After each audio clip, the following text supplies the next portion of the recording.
with the Hawk Vision out and with a Boris for push, with its own Overlord timing as well.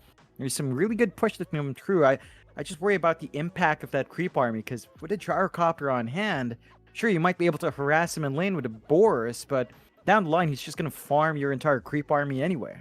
Absolutely.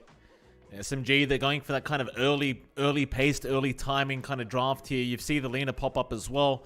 Could be for anyone. Could be a support Lina. Could be the Moon Lina in the mid lane. A very flexible kind of pick here from SMG, though I must say I do like the mid Lina, even in this new meta. Still very, very potent. You go into that Daedalus build up, maybe even the Silver Edge.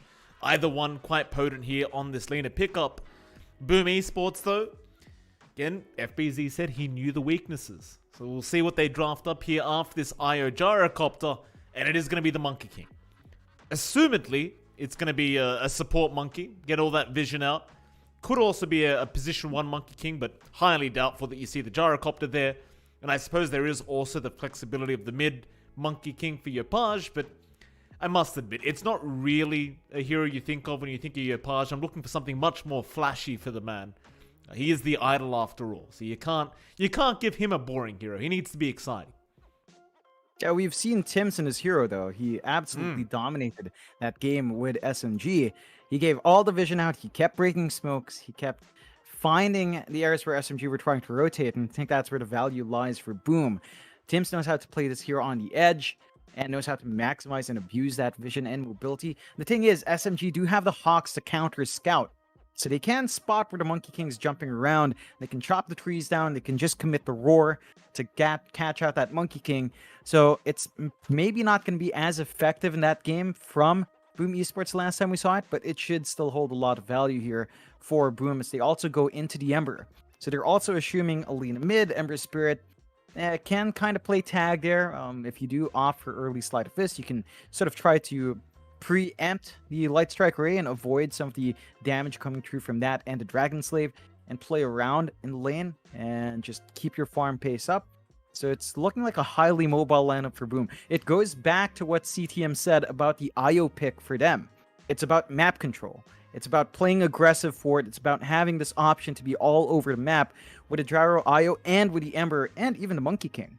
And this is a highly mobile lineup that should be able to just start rolling once they have maybe a couple of items up.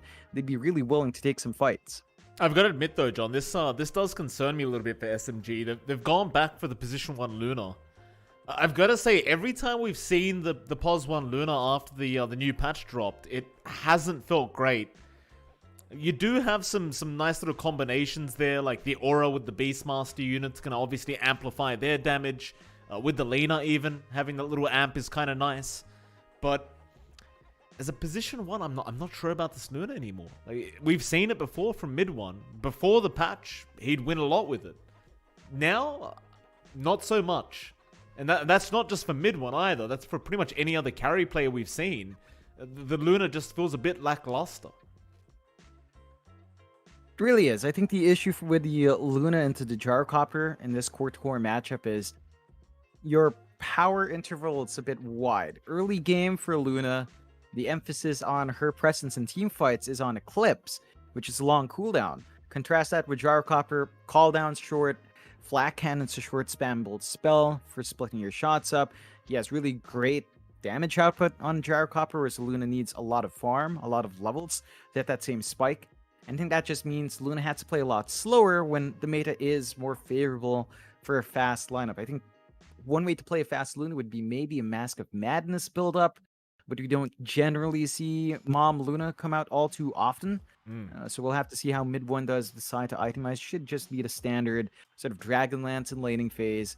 Disassembly play from there. Maybe the Ags could be value, although you don't really have a forward person to use the Ags. So it should just be a Manta, Daedalus, Shard build-up, as we tend to see with a Satanic and BKB down the line, which is fine and dandy, and you should still be able to maybe outform or keep up pace with a Gyro, as a Gyro can kind of keep up, but it's still just way later of a power spike, and that's something Boom can really abuse. No, absolutely.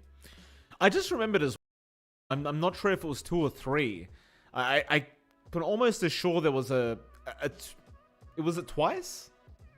Yeah, I think it was 2 times for the old Boom lineup. with Hyde, with Makoto, with Remocell, FBZ, and Kezcute. So the lineup's been here a couple of times. You know, FBZ, he's probably, you know, he knows what it's like to be up here.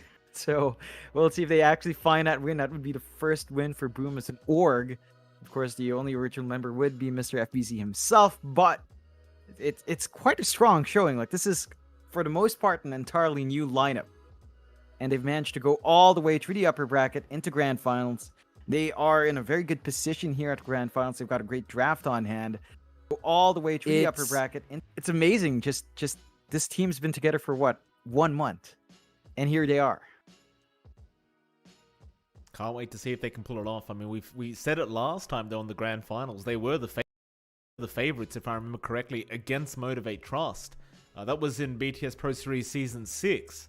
So they've been the bridesmaids before, John. This time they want to be the bride. Boom. Final pickup is going to be the Legion Commander, so they'll go for an FBZ special with the offlane LC coming out. A lot of nice things to purge off with the Press the Attack, and SMG, they'll go right into the Shadow Demon. And we've seen that before as well. Nice combination with the Luna. So you're able to stack up the jungle very effectively there with Arfu's Shadow Demon. Again, though, you look at both these drafts, they do look quite solid. My big concern is going to be about that Luna pickup and whether it is going to be able to transition better into the mid to late game than, say, the Gyrocopter of Palos. But I'll ask you the question, John. Game number 1 of this best of 5 grand final. Who do you think has the superior draft going into this one? I'd lean towards Boom. I think they've got a really great pace to play around. They've got a lot of good aggression coming through with relocates coming out from the IO Gyrocopter combo. They have great buffs coming out for the Gyrocopter, so they don't have, say, the Yopaj Invoker as we used to see with this combination. They used to love throwing Alacrity on. They have the Press the Attack from the Legion Commander, so you still have a nice buff down the line that's going to have an Ag Shard. That means there's going to be a short spell immunity period as well for Palos. It's a great dispel. It plays against the Beastmaster quite nicely. And the last pick for SMG, the Shadow Demon can protect you from duels. Stack up, as you mentioned, Mike, but even if it stacks up, it's still a slower game you're playing because you're still focused more in the jungle. You're still focused more on farming on your Luna, maybe getting push out with your Beastmaster Lina. But I think Boom Esports, again, they have great D-push with the Gyrocopter and Ember, and I think they should be able to get control that way. The one changing factor is that I don't expect Tim's Monkey King to be as overwhelmingly dominant in map control. I think KP's Beastmaster should be able to counteract it with a Hawks, but you're still getting a lot of value from that Monkey King as well. Fair enough. Suppose got to mention as well, the Beastmaster Hawks with the shards did get nerfed today. Or at least the cooldown got nerfed a little bit with the whole dive bomb thing that goes on, but still think it is very, very potent nonetheless. And naturally, they're not really looking to get to that shard stage anyway. It's all about the Helm of the Overlord timing here for the Beastmaster. And we'll head into it. Game number 1 of the Grand Finals of the Pro Series Season 8 between SMG and Boom Esports set to get underway. Prepare for battle. Can't wait to see how this one pans out. Been a lot of chatter, publicly and between these two teams. SMG riding that momentum off that 2-0 victory against Motivate Trust. Surely feeling great going into this grand final. Boom Esports, well rested up, brand new roster. Feeling very confident. Of course, they've got FBZ, the boss of the whole crew. When I say the boss, he's not really captaining, is it CTM, but you kind of get my point. The boss FBZ, the man that hates weakness himself, is here. That's a Naruto reference, by the way, John. You wouldn't understand it. But I have absolutely no clue now. No. One day you watch Naruto. So. One day we'll watch a similar anime so we actually get the references with each other. Oh, with my taste, we probably wouldn't, Mike. Well, wouldn't. I tried to be nice about it, John. Arfu. Gonna posture very aggressively here against Palos and CTM. Because CTM, I do love the fact that he has that question mark thing going on with the IO. Just constantly spams it out. Very, very annoying, I'm sure, for the enemy. The battle begins. There's Arfu. A nice little attempt there from Yopaj with the sleight of fist, but yeah, Arfu, he'll give him the tip. It was a good attempt. Yeah.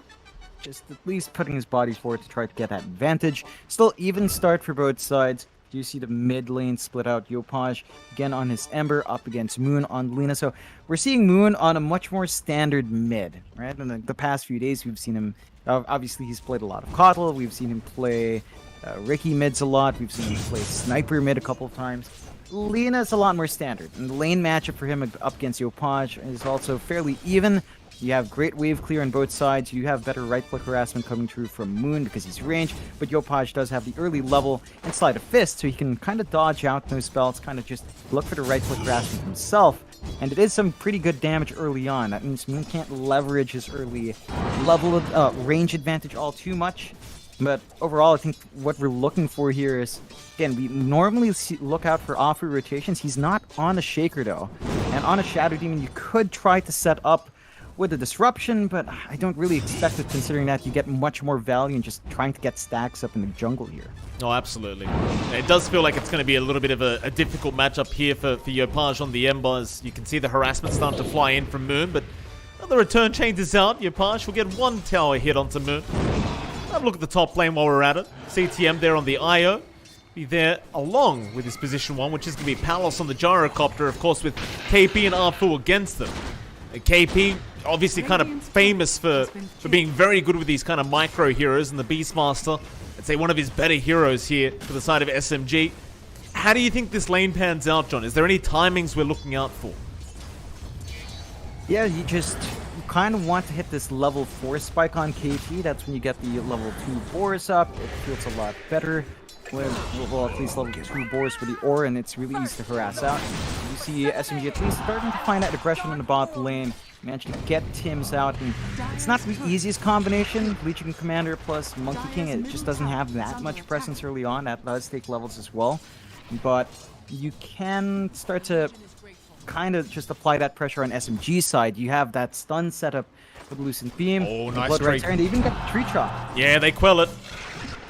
Tim's already having a pretty rough time here as he will die a second time. And you know what that means, John? Walk of shame down back to the bot lane for Tim's. And I suppose it's more like the jump of shame, considering he is going to jump through the tree line to get here. But definitely a great start, at least for the safe lane of SMG. Yeah, it does look like SMG's figured out what exactly Tim's tries to do in the laning phase when he plays as Monkey King. So they're getting the punishment off. They're off to a great start for mid 1. He's up there in CS 10 to 6. Not that much high, but he is, you know, on a better start than he usually is. And FBZ's off to a very slow start in Legion Commander. Like, only at 5 to 2, you saw him get the tip out as well.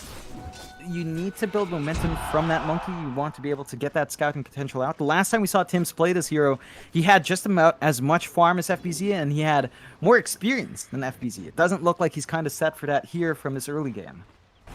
Certainly not. Not quite yet anyway. These Tims might find a courier, and eventually will Primal Spring through the tree line. He's managed to pick it up, so mid 1. Lose that courier early on, but he got the items off it anyway, so he won't be too concerned. It's down for about 1:10. How's our mid lane going? Oh, you are seeing Moon pulling ahead now in terms of CS. 21-6 in comparison to the 18-2. Though again, I would kind of expect that, considering it's the Lina versus Ember matchup. Yopaj, he can't stick around too long in this laning stage, as the right-click damage is going to start adding up. And you can see Moon already trying to bully Yopaj out of this bot power rune spot. Or rather, water rune spot, and Moon does manage to pick it up. Arfu will take the other, so CTM unable to secure the other water rune there for Yopaj. And it is going to mean the Ember is forced to salve up rather than going to the bottle. Yeah, and that's just going to keep Yopaj at a slower pace. I think this slight level advantage is going to really help out Moon. He's going to hit level 6 a bit quicker. He's going to line up for the Laguna kill and just play from there. Oh, FBZ bot lane ends up dropping here to Rogi. Rogi doing a fantastic job thus far on the POS 5 Bloodseeker. 2-0-1. And with that passive again, he's just able to chase you down if you get low enough. Tim's, well, they know he's in the tree line somewhere on the right side, but so far Tim's has just not had the impact on the support Monkey King. Just not been coming through, and the one good thing for Boom here is that they are keeping mid 1 CS in check, so they have managed to make it so that mid 1 isn't last hitting creeps as much as Palos is. The Gyrocopter is still finding that initial farm, and that is something that you can play with, but given this kind of early start and not having that runaway start for Tims can set them back. We're not even dealing with the Beastmaster Hawk scouting Tims around yet.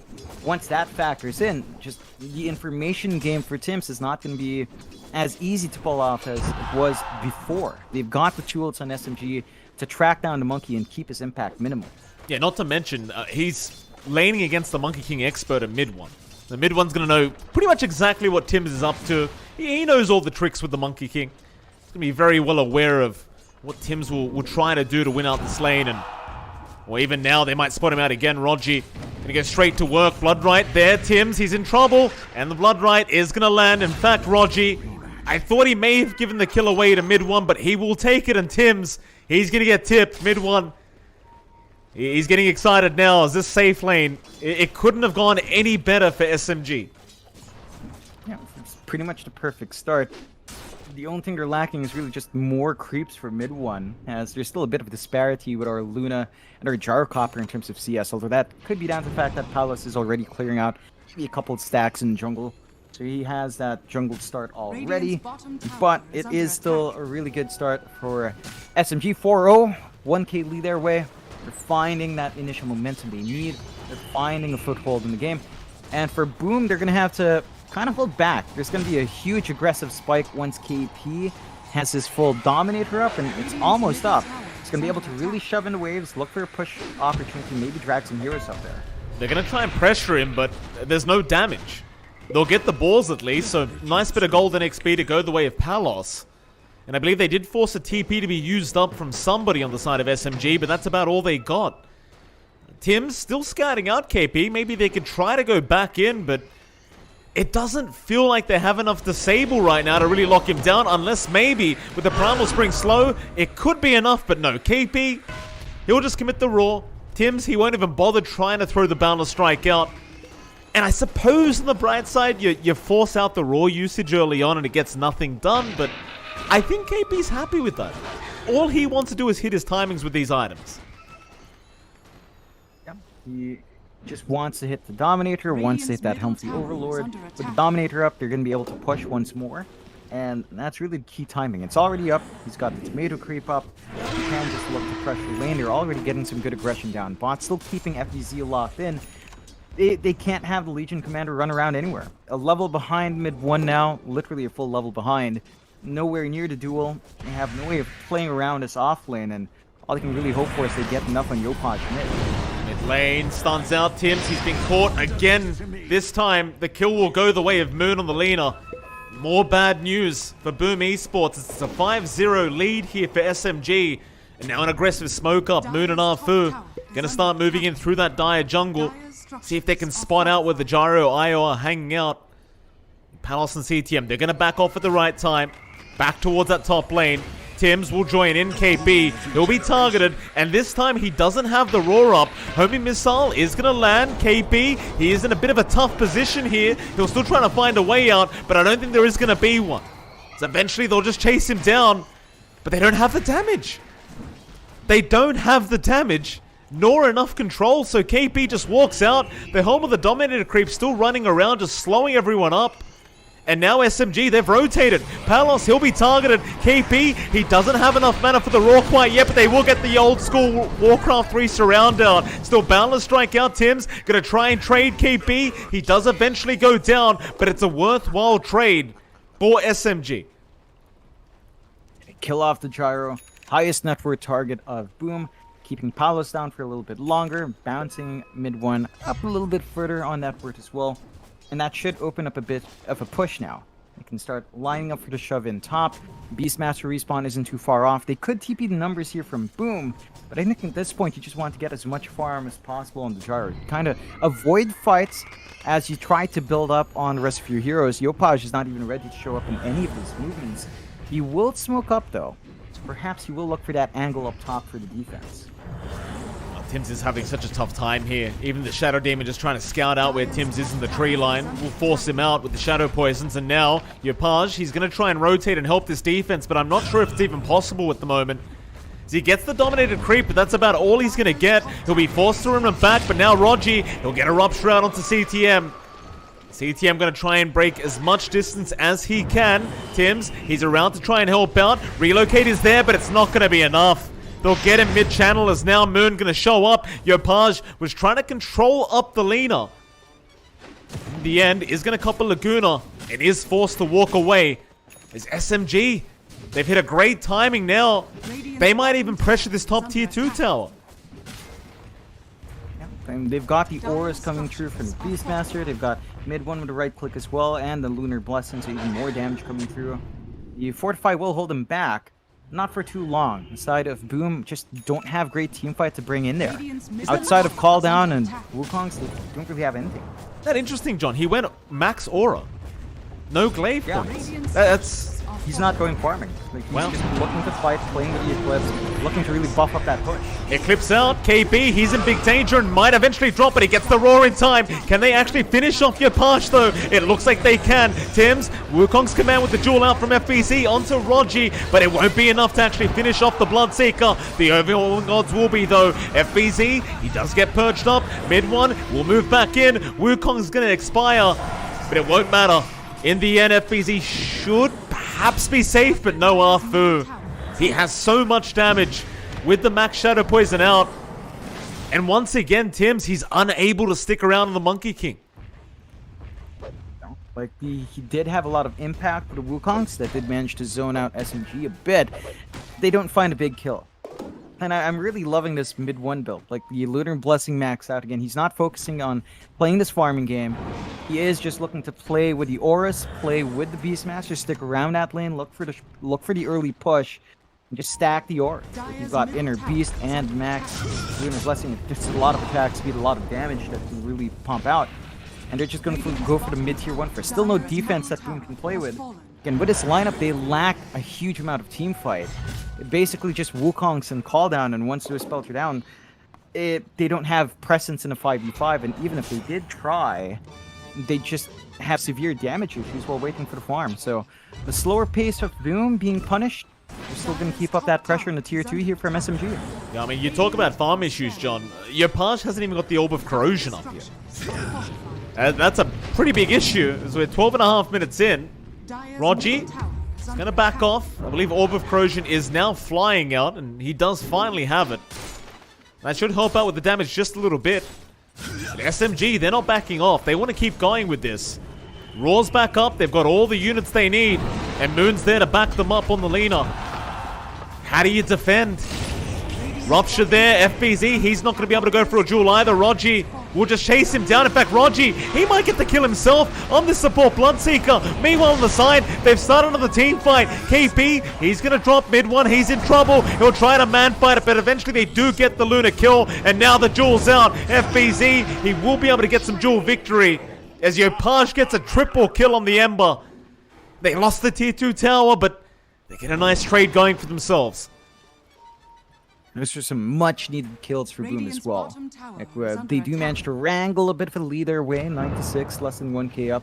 Their Gyrocopter still maintains the top position, and if you punish that Luna for going for this fighting build, because Glaives are still level 1, every single time mid one dies, he's not going to be catching up in gold. He's always going to be at a disadvantage. He can't catch up in the jungle, and I think that's key for Boom. If they just catch out the Luna over and over again, punish mid one for going for a fighting build with no protection up yet, no BKBs, no nothing, then the Luna will start to taper off a bit, and that's not something you can close out quickly.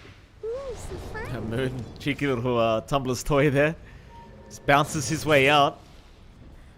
Meanwhile, Tim's just keeping tabs on the Roshan. And I mean, correct me if I'm wrong, John, but I believe with this kind of aura build that mid one's gone for with the Beastmaster to boot, you have plenty of early Roshing potential if you wish to go for it.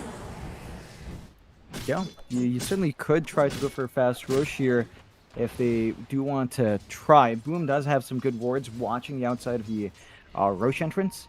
So they've got a rough idea if and when SMG decides to go in. They're going to have to commit a smoke for that if they want to make their way there. But it doesn't look like SMG's keen on it. They're just trying to work their side lanes, trying to buy some space for mid one to keep this farm game up. He is going into the BKB, so he understands if he wants to take a forward position in these engagements, he has to have that spell immunity. The side of Boom, FBZ, Tims, they're smoked up. They do have the blink up on FBZ, so he could look for a quick duel and try to build up some damage now. Well, it doesn't seem like they know KP's around, though. Well, they know his units are around, but they don't actually know where the actual hero is. They are having a look through the tree line. Tims, he'll start jumping through and scouting out. KP, how good are your spidey senses here, sir? They may not be good enough. They're approaching. He has a TP available, but won't commit yet, as now the pings are out. They know exactly where he is, FBZ. He's been slowed up by the boars, and now the tree cut is there. Roar out as well. Relocate is flying in, but can they actually catch him? In fact, never mind, they've got a better target. Moon, he's invis though. They don't know he's there on the Lena. Laguna out, FBZ's gonna get blown up, and it's onto Palos. They'd love a gyrocopter. They're not gonna get him though. Relocate back out from CTM. They'll leave Tims behind. And SMG, they are completely outplaying the side of Boom Esports in this game 1. They're just dancing around him. 16 minutes in, already on the high ground. Boom, without that Wukong, it's a tough defense to ask for. Yopaj is going to really have to put in the work here. They're going to try. Homing missile out. Eclipse, it's going to be popped from mid 1. Palos, he cannot stand underneath that. He needs the back. They'll try to rim him forward. Yopaj, he's onto the big carry and he does get him. FBZ, he'd love some dual damage right now, but he might just have to settle for the kill. In fact, never mind. They are going to wait. So they'll get 3 kills for their trouble. SMG going way too far forward. Rogi, he might make it out, but I can't say the same for KP, who is going to get caught on the Beastmaster. And they find a punishment on Boom. They make it work, all off the back of Yopaj. He gets the jump in, gets the slide off, gets a good chains, and it comes back to mid 1 not having BKB up yet. So he's trying to put his Luna forward to use his spells to get the damage off, but without the spell immunity, and that Luna is still very vulnerable. So it still needs some time to cook up. They overstepped their bounds on SMG, and Boom Esports manages to punish. They hold on to a rather even game, not even in map control, as with a tier 3 exposed, it can be a bit dicey in the top lane, but net worth's not too far apart. Palos still takes the lead. You start to see Tims really jump around the map as we see him on the Monkey King, and he might have been cut down a couple of times in tree line. He's still getting some useful information for the team, giving them an idea of where it's safe to farm, of where they can kind of just focus on building up for the rest of their team, as Palos is taking the majority of their safe side of the map. So he's just ensuring that FBZ can still farm somewhere, work towards that Blade Mail, works towards the Shard. The side of SMG, as you mentioned, they could look for a Roshan play. They would still need to smoke, but they're just running in. That's under a ward. That is underneath the ward. So Roshan, it's going to be started, but Boom Esports, they are well aware that this is happening, and they should have a decent amount of time to try and make their way over. Roshan, though, it's going down fast. Boom, they're slowly coming in. Roshan still dropping, however, and now the rupture out. Rogi will hold them back. He might die for this, but it'll be well worth it, as they've got the Aegis up on mid 1. And if it only costs you the Bloodseeker, it's well worth. However, Jules out. They have got mid 1. Disruption will save for a little bit. Mid 1, he will lose his first life, and now the Roar is out. KP trying to help, but they want the main carry. They want that main target, and they've got him. The big surround out. Mid 1, he cannot run. And so Boom, they miss out on the Roshan jump, but you get 2 lives off mid 1, you're more than happy. You're just keeping this Luna down and constantly stomping her down. Like, again, the BKB is still not there for mid 1. So they wanted to have that second life ready. Ideally, use that Aegis with a BKB up. And they don't manage to hit that timing. They're going to go for a relocate play.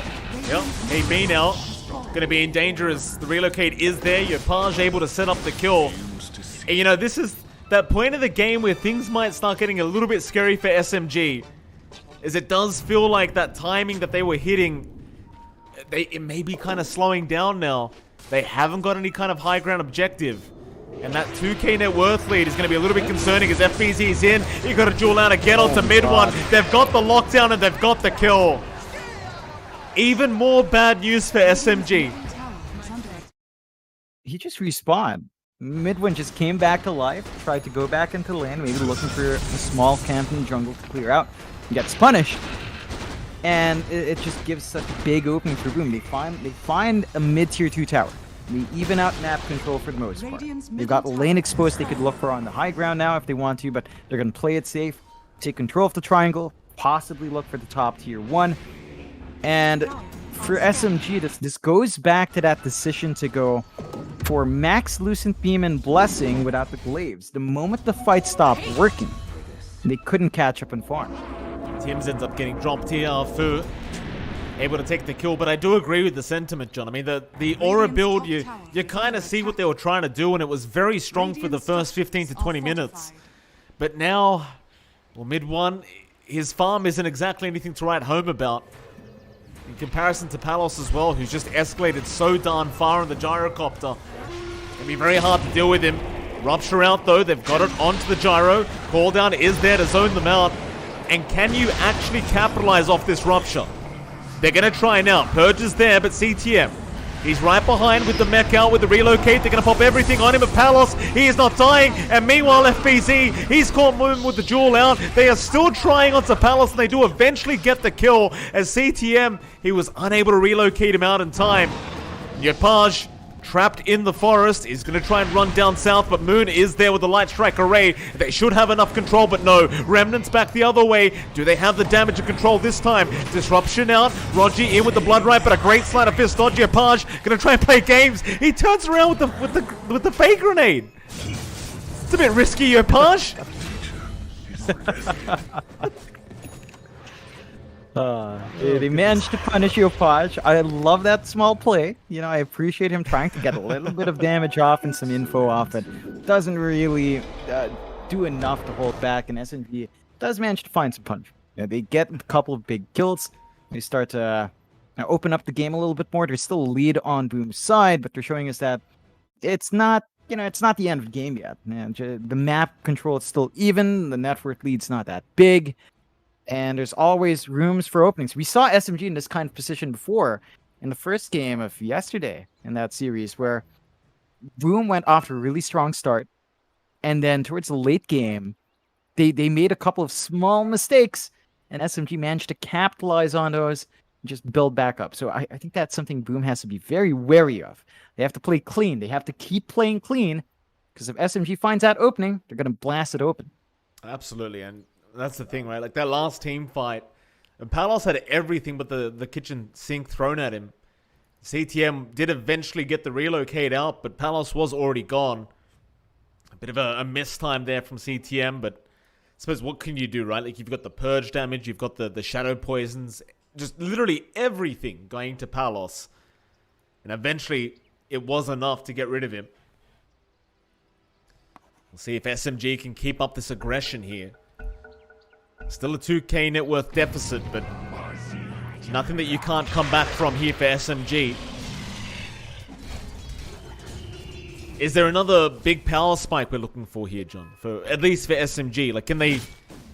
I suppose maybe when mid one gets some more farm up with the glaives, perhaps we could kind of expect another decent power spike up for this Luna. Yeah, I think the BKB's almost done. That's going to protect mid one up front. You're starting to close out that level deficit, so the glaives will be maxed out sooner rather than later. And that's when you can start to really keep up pace with the gyrocopter. The BKB for mid 1-1. I think the Crystallis into Shard timing is going to be really important. You could possibly go for the Manta style as well. If you feel value in the stats, it's likely going to be SNY, Crystallis, Daedalus, Ag Shard. I think that's the build-up you want for the Luna in this case. You don't really need the self-purge on Manta in this game. So how long that takes is another question, but if you can get that build-up, that's when the Luna really starts to shine. Like just the spam ability of the Lucent Beam with the Glaze flying out. Sure, it was nerfed a couple of times. It's still really strong. And while mid one farms, you're also getting good farm on Moon. So the Lina can go for a right-click build as well. Go for the Silver Edge you mentioned in the draft. Going to be a really great value item for the Lina and really just amp up her right-clicks. At that point, you're going to have two big hitters on the side of SMG, and for Boom, they kind of put all their eggs in one basket. It's only really Palos getting some good farm. Yopaj is still up there, but he's not getting as much. That's going to impact his item progression. It's really just going to be down to the gyrocopter to dish the damage out for the team. I think you made a really good point there as well, John. Like Moon on this lane is probably going to be the almost the position one now for SMG. Like you could see mid one catching up and transitioning, but I think the Lina is just that kind of massive range, just hard-hitting core that you want throughout that late game. And a lot of the time, he can just pump out more damage on this hero as Palos and CTM are going to back off at the right moment. Moon's still going to scout around with that Shadow Blade, but eventually won't go too far into the triangle. But now Yopaj has a pretty big power spike of his own with the Aghanim Scepter up. A lot of mobility now for the Ember.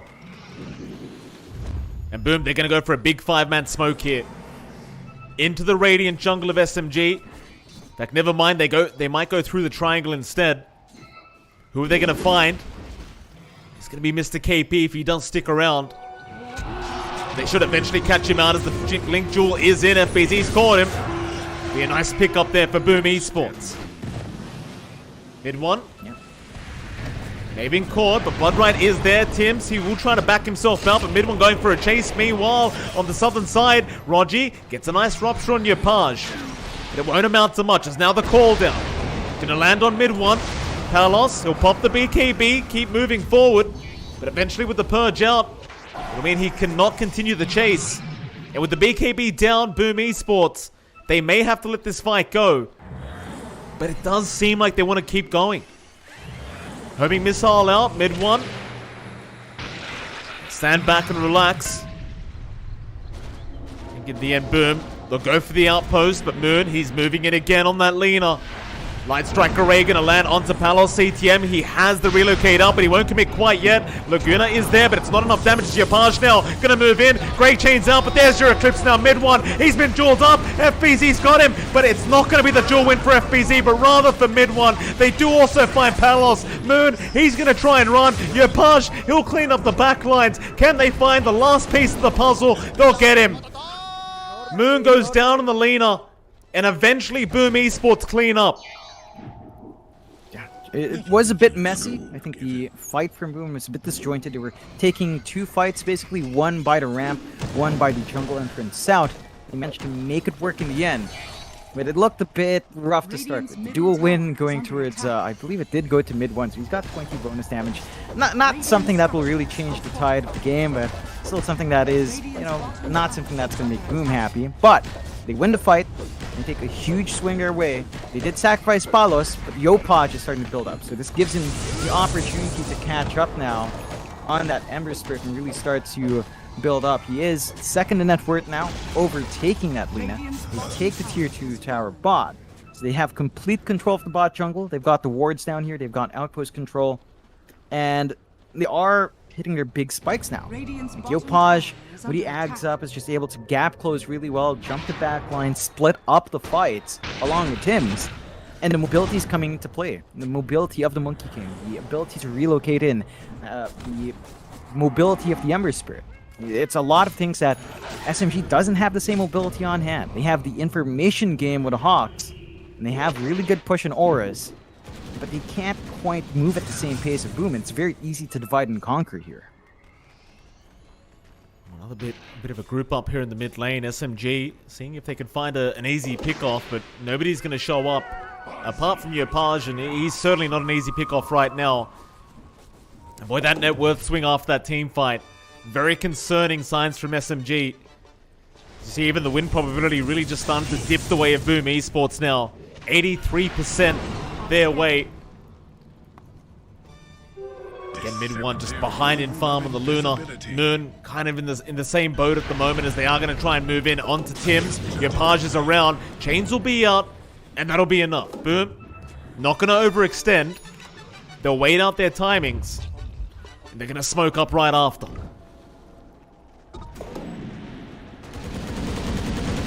Palos, CTM, I think they're trying to bait here in this mid lane.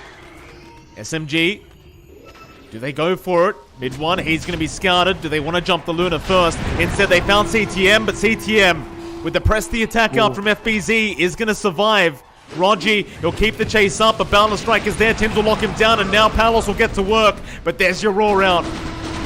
Still the press the attack. It does make it tough as now Yopaj, he'll dive right in, takes himself a free kill, and just jumps right back out.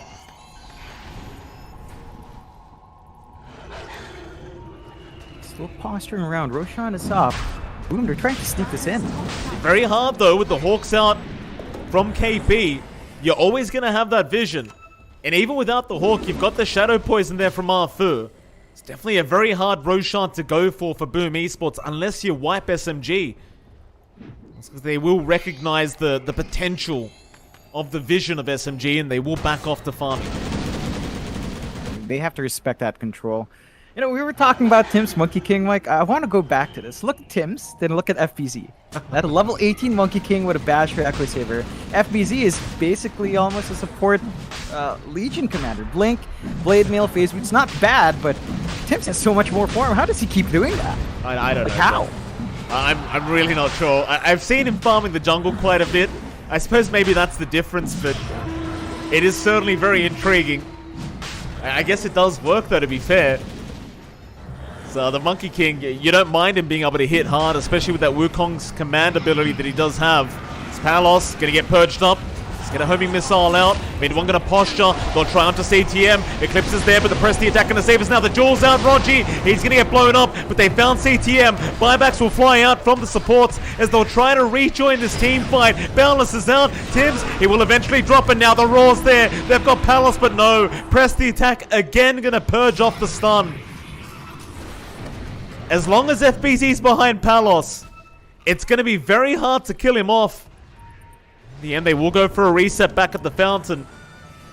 This Roshan just so important for either team right now. Just a lot of pressure for either side to be able to secure that Roshan. They can't afford to give it away, not after all the buybacks were committed.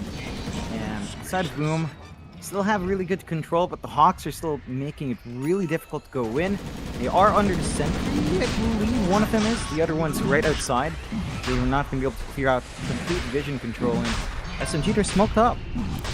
They can't let it go, John. It's the shards up. It's a very important Roshan. It's Boom Esports.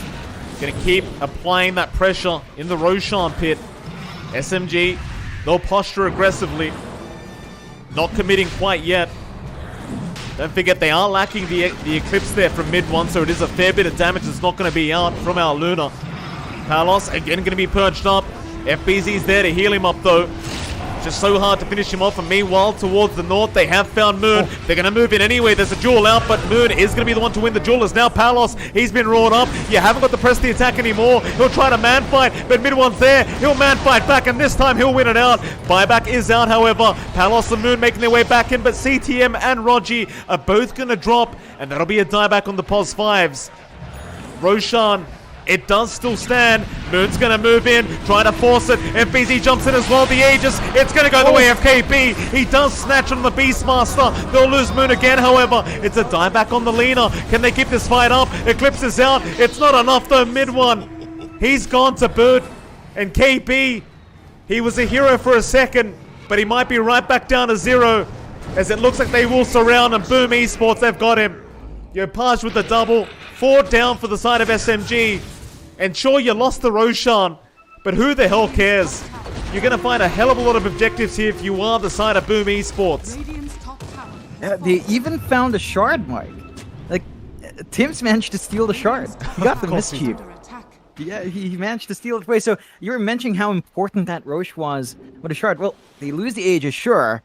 They got the shard and they take care of the Aegis anyway. You're in a really good position now for Boom. 8k lead. Sure, they were forced to buy back a lot, but it does pay off, and they should be able to take care of this last outer tower. SMG on the back foot now. That was their big turnaround. That was their opportunity to try to reel this game back, but they're still getting punished by Boom. Have to say, the build-up here on Palos, Mike, is it's different from what he usually does, right? We're used to seeing him go with Crystallis, Ags, BKB, Satanic. He's skipping the Satanic entirely. He doesn't have a Crystallis as well or Daedalus. He's just going for Scotty. So he just wants to slow. He wants to reduce the healing output as well, coming through from the side of SMG. Just go from there. Well, everything again being thrown out onto Palos. He's going to try with the TP, play with the BKB, but the Roar is there in time. They've got the Gyrocopter. This should be a great team fight. As FBZ, he's been locked down. Yopaj, though, he's godlike. He does find Rogi and apparently finds Arthur as well. Yopaj just cleaning up the supports while the rest distract, and now they can move on to KP. The Beastmaster, he's locked down. Can we get another slide of fist out? You bet your ass we can. A triple kill for Yopaj. Back in onto Moon. Chains out. He'll force the BKB, but Tim's, he's been caught in the forest. He'll go down. A 2-for-3 trade. On the bright side for SMG, though, they do get Palos down. They get Palos, they hold the high ground there as well, so they don't take too much damage. Well, I say that on the tier 3, but they still hold on to that tier 3. And they get some good item spike for holding off there as well. They get the Ags up on their Shadow Demon, so Demonic Purge has the charges up. They can just constantly kite around that Gyrocopter, and it looks a bit ridiculous throwing all your spells into one hero, but it does stop the Gyro from having presence at all. Like, he's just not able to stand and fight. He can't pull himself back. They have to rely on to relocate if they want to bail Palos out. And sometimes it's just not the right time for it from CTM. He also managed to get enough farm for mid 1 to hit that Daedalus timing. So he's got the Daedalus and the Ag Shard. It's going to be bouncing around a lot of damage. He's working on the Satanic next. And the Luna is getting sort of a second shot at life here. It's starting to hit its power spike. We talked about the difference with Gyro Luna. It does take that time for Luna to hit as hard as the Gyro, but we're at that point. You're not too far behind from Palos. You're like 2,000 gold behind. Not the biggest difference. And that's still completely playable for mid 1. Boom now. I think they're going to have to start shifting towards Yopaj a bit more. Like, give him some room to get more damage items up. He's doing great work. It's still not quite enough to take on, say, the Luna by himself, or, you know, when the rest of his team's already gone. He is working towards the Shivas next for more slows coming through, and combine that with a Scotty that will come through from Palos, and it is finished up. The slows are stacking up, so there's some control coming through from Boom. They just need to be able to execute on those items now. But they do. I think it's another pretty big spike here for Boom Esports now. We'll see when they do group up and go for a big smoke, as I think it's coming right now. Everyone heading down to the bot lane. No, they might even just try to force high ground. You've basically got every spell up. Refresher Orb also available on your Page, so he's got 10 Remnants available. No problems with that. Level 26 on the Ember. SMG going for that classic play, pushing out the other side lane and trying to force the return back. However, Moon, he has been caught by himself. Oh, that is a big loss. No buyback on Moon. That's going to be a problem for this high ground. Yeah, they're trying to keep that push going bot. They should be able to find that tier 3 Yopaj is around to defend. But Boom are going to go for their own trade down bot as well. And the wave clear from Yopaj, it's a bit slow going, but they are actually going to be able to find that top set of racks. That they are. Pretty decent trade, but now Yopaj will jump in. A little bit of a cheeky Remnant back and forth. He'll go in onto Rogi, refreshes. Look at the damage output. Yopaj, he just cleans them all up. Moon, or rather mid 1 is stuck in the middle of the Wukong's command. Oh, goodness me, Yopaj. He just shreds through him. As bot lane, mid 1, he's the only one left. They're going to buy back on KP to try and force out Palos. The Roar is going to be there, but where's your follow-up? It's not out. The Roar does nothing. Ooh, it's a Rax advantage for SMG, though. Like, even with the forced buyback, with the losses they took, they are 1 Rax up. The issue is Boom still has their heroes up, so they can just run back mid, shove out a creep wave, look for the push bot, maybe go for more even as Yopaj jumps in. Yeah, Remnants forward. KP just spawed back, and he's right back to the grave. Here come the tips out, Yopaj. He's giving him a lesson, all right. Into the T3 tower they go. 22, 2, and 10 is the scoreline for our Ember. He does get another chains out onto the Bloodseeker, and it looks like Rogi is going down. Another kill for the Embers now. Jewel out. Who have they got? It's going to be Moon. He's got no buyback. And now they found mid 1. Another dieback out for the side of SMG. They've got 2 heroes left. But it's a 2v5 scenario. And Boom Esports, they may just be able to put a lid on this game number 1 of the grand final. So I highly doubt SMG can really defend this. They're going to go for those tier 4s now. With just 2 heroes to defend, with your 2 supports, they're not going to be able to do enough. The respawns here are just a bit too long, and they might even find them. Yeah, why the hell not? You end up finding that Shadow Demon, but it's into the fountain. Yopaj, he wants all of them. Rogi, be careful, sir. That's not your home anymore. Look at this. Look at this. God. Oh, it's the Japoi show, John. It's the Japoi show. Game 1 of this really best of 5. Well, what can you say? You go on. Give me the analysis, John. That is why Japoy gets Facebook endorsements for burgers. That's why he gets endorsements from PC shops in my city. That's why he's worth the money, because he delivers every single time. There was a moment there, right, where they didn't have Wukongs in the fight near the Roshan. Palos, he wasn't quite geared up for damage. I said Yopaj had to really work for that fight. Then he just jumps in, gets the control. That was before the Ags as well. And he just set that tempo every single time. He was the guy jumping in. He was their biggest mobility, their biggest initiation. There was a lack of team fight from Boom. But with Yopaj just being that disruptive, SMG had no room to breathe. And I appreciate what SMG were trying to do. They went for a Shadow Demon with Luna. They weren't really emphasizing the illusion play there. They were just using the Shadow Demon as a save from duel and control. And they did go for that aura build on mid one, going for the blessing and the beam. But the moment they lost the fight with that, and that's where it just fell apart, because you couldn't farm on the Luna because you had no glaives. And Palos just built up, Yopaj built up, and they managed to punish SMG for going for a very tempo-based draft and missing their timing. Absolutely. I mean, we're going to head off to a short break, 10-minute break before we do come back for Game 2 of this best of 5 grand final between Team SMG and Boom Esports.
Are you ready to define your character, to choose your financial objective, to choose your investment strategy, and build your portfolio?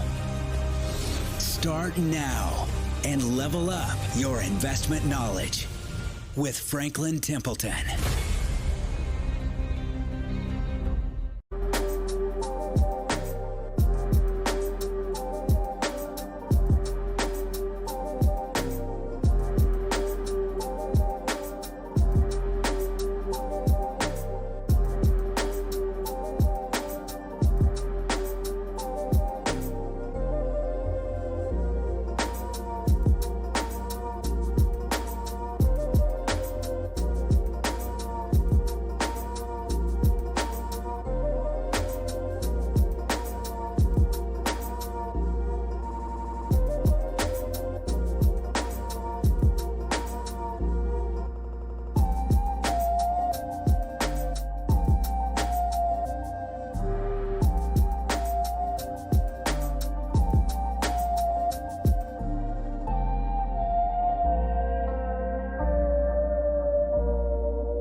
All right, ladies and gentlemen, welcome back. We are in for our second game of this best of 5 grand final. John, I have gone to the wrong scene again. Let me just give me 1 second.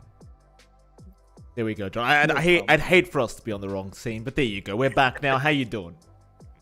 Doing great. You know, I saw a tweet coming out from Gary Onko, Mr. Boom CEO, and he said this. He said he got a bargain. He got a bargain on this guy. You got a bargain? He says it was a bargain now because he's getting so much value from this player, and Yopaj really showed that value in the last game. Like, gosh, the zips in, the toying in the fountain at the end, the confidence from the guy, Yopaj, man. I'd hate to say, I don't mean to show off, John, but ESL1 Thailand a long time ago, when I first saw Yopaj, I said they've got to be careful. He will get poached eventually. And if it's a bargain, it's a bargain. I don't know how they got it so cheap, but 27-2-10. Was the scoreline from our mid-Ember last game. How much time was that in? 38 minutes. It's unbelievable performance, and people in the chat have been saying it, John. I mean, I don't even have to say it. He was the real carry that game. I think that's the one thing you can rely on with this man, is if things aren't going well, he's going to find a way. Every time. That's why they call him the idol. He's always able to find the light at the end of the tunnel. And now We've got a Weaver Monkey King to get us started. SMG, they've got to try and turn this around. It's a best of 5. You need every win you can get. You want to swing the momentum back your way now if you're SMG. It's not so much as a race as it is a journey in a best of 5 grand final. So Bloodseeker Venge is the opening. So you've got a nice combination with the Rupture swap. Should be the offlane Venge for KP. I imagine it's the pos 5 Bloodseeker for Rogi once again. I don't think Rogi was the problem last game either. I think he did a fantastic job. Where do you think they went wrong though, John? Because, you know, that first 20 minutes, it was a really good time for SMG. Maybe it came down to just that build-up. I think the skill build-up in Luna didn't do them that many favors. I think you could have maybe just gone for 1 point Lucent Beam, max out your glaives and the blessing. So you'd still have the push presence. It didn't feel like that Eclipse really did much, because it would still be 5 years clumped up, so the damage would be spread. And again, once they lost that one big fight in the top tier 2 push, the recovery process there for mid 1 was cut off, because he had level 1, no levels in glaives, level 1 glaives at, 15, 18 minutes in. So progression was a bit too slow. I think they've got to be careful about going all in that way. They do have some good synergy coming out now from SMG though. So they start with Bloodseeker Venge, as mentioned. Likely a pos 5 Bloodseeker, but they've got this cheeky play with Rupture Swap. So you will be able to at least mark someone down, try to bring them down. The Bloodseeker is a good answer to a Weaver, just because you could Rupture Weaver. The Rupture is going to last through the time lapse. You can try to silence him with Blood Right. Of course, down the line, he's not going to care about Rupture. He's still going to run around and do what he wants, just avoid the silence.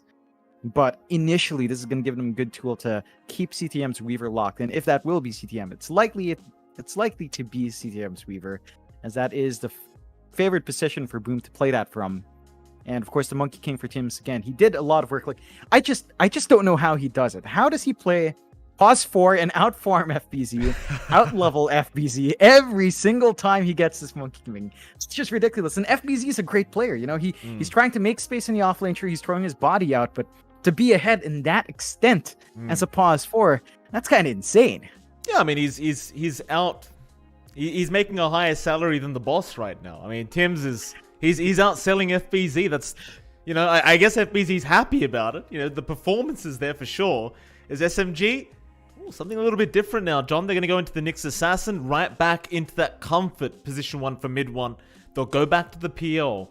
Last game around, well, last series rather, he was destroying on this PL.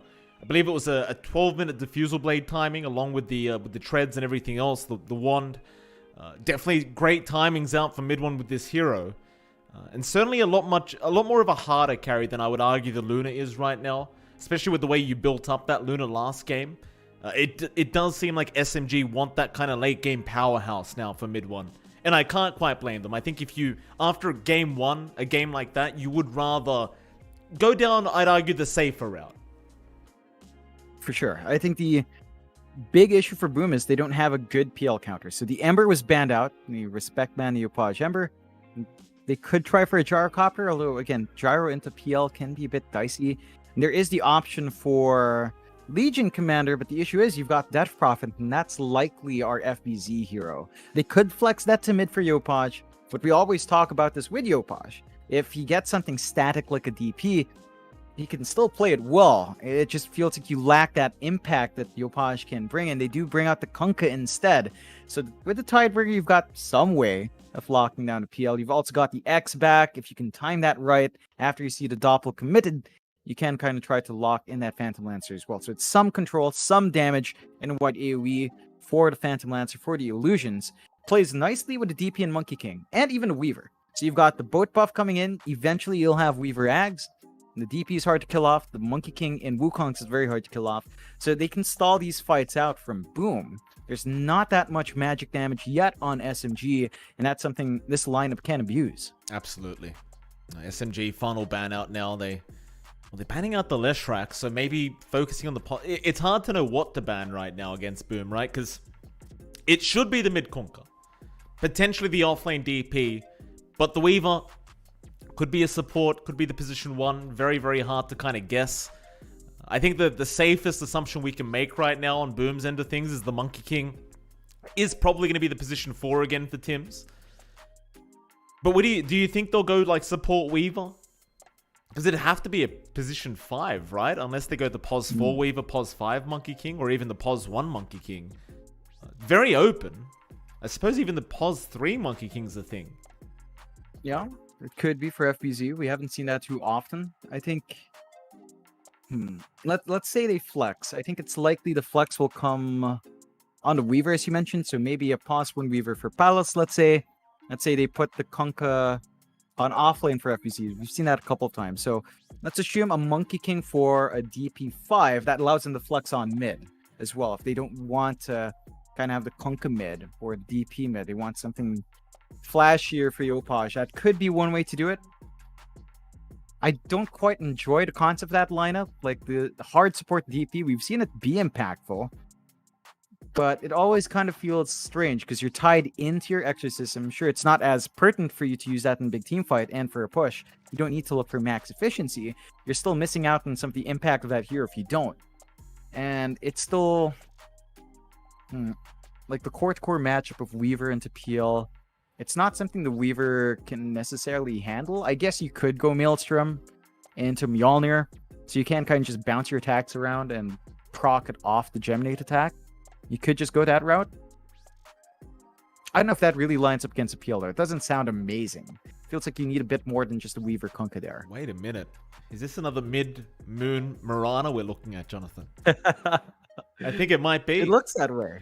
Yeah. All right. I did do a bit of research, by the way, after yesterday's series, because you saw the mid-Mirana come out from Moon, and this is all the way back from his days in Mineski, John. We used to see him bringing this hero up. Yes. Long time ago, but, you know, it's a bit of a throwback to the past, as now Boom Esports will go for a Phantom Assassin into the PL. I mean, I guess the evasion's very nice against the Phantom Lancer. I don't know if it's an easy matchup, but go on, John, you've thought of something. There's a light bulb on top of your head right now. I think the PA's evasion, because now it's 50% max, right? They bumped that by 5% per level. Yeah. 50% max, you go for the talent, you basically get what? 70 to 80% evasion. That forces the Phantom Lancer to have to go for maybe an MKB, maybe a Bloodthorn, both are large farming items.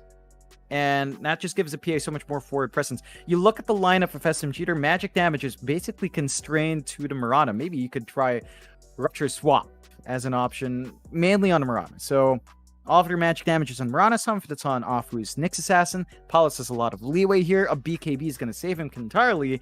Then you still have to deal with the issue of evasion. There's no natural Silver Edge carrier on hand here. You could try Silver Edge PL to play that old school PL, you know, pretending you've got the old Spirit Lance out, right? Because you used to go invisible. We have seen that before, but I think Paulus has a lot of value here. And again, you tie that in with the durability from Boat, with a time lapse on the Weaver. You can play this on edge on Boom Esports side. Well, give it to me, John. Who has the superior draft? Game number 2. It's a lot closer. I think SMG's draft is looking pretty good. I will lean towards Boom. And my only reasoning, it's not something that's very sound analysis. I just like PA. So I just biased towards PA. I'm going to lean towards a PA. I feel like the changes to her evasion are ridiculous. Great. 50%. 50%, that's half of your physical damage just gone. Do me a How do favor. you burst her down without a finger? Don't say the word bias when we're casting, John. The so Oh, right. Yeah. People in the chat, they'll be like, "Oh, these idiot bias casters." I just like my PA. Okay, I'll rephrase that. PA is my waifu. There you go. Well, I don't know if that was any better, John, but thank you for that. I appreciate you rephrasing. So John's waifu, the PA, one of his favorites, of course. One of many waifus of John X Fire. You believe you like the Wind Ranger as well? So I'm not correct. Yeah. Anything else? Any other heroes that you're a big fan of, Jonathan? You'd like to share with the classroom? I used to play a lot of Crystal Maiden. I haven't recently, but Crystal Maiden's there. Warlock is my biggest waifu, I think. Okay. Warlock. Fair enough. And Undying, of course. Undying and Underlord. The very dominant heroes. One would arguably say simple heroes, because I have a very simple brain, Mike. No, I mean, Undying's a bit of a Giga Chad right now in the current meta, John, so nothing wrong with that. Speaking of the Crystal Maiden, surprise, surprise, no nerf coming out for Crystal Maiden. Very upsetting stuff. I was reading through the patch notes trying to find her. No movement speed nerf, which, I don't know, John. I don't know if Iceberg wants to risk it. You know, before TI, not nerfing CM, what are we going to do? Do you think we'll ever see CM hit the newest low move speed?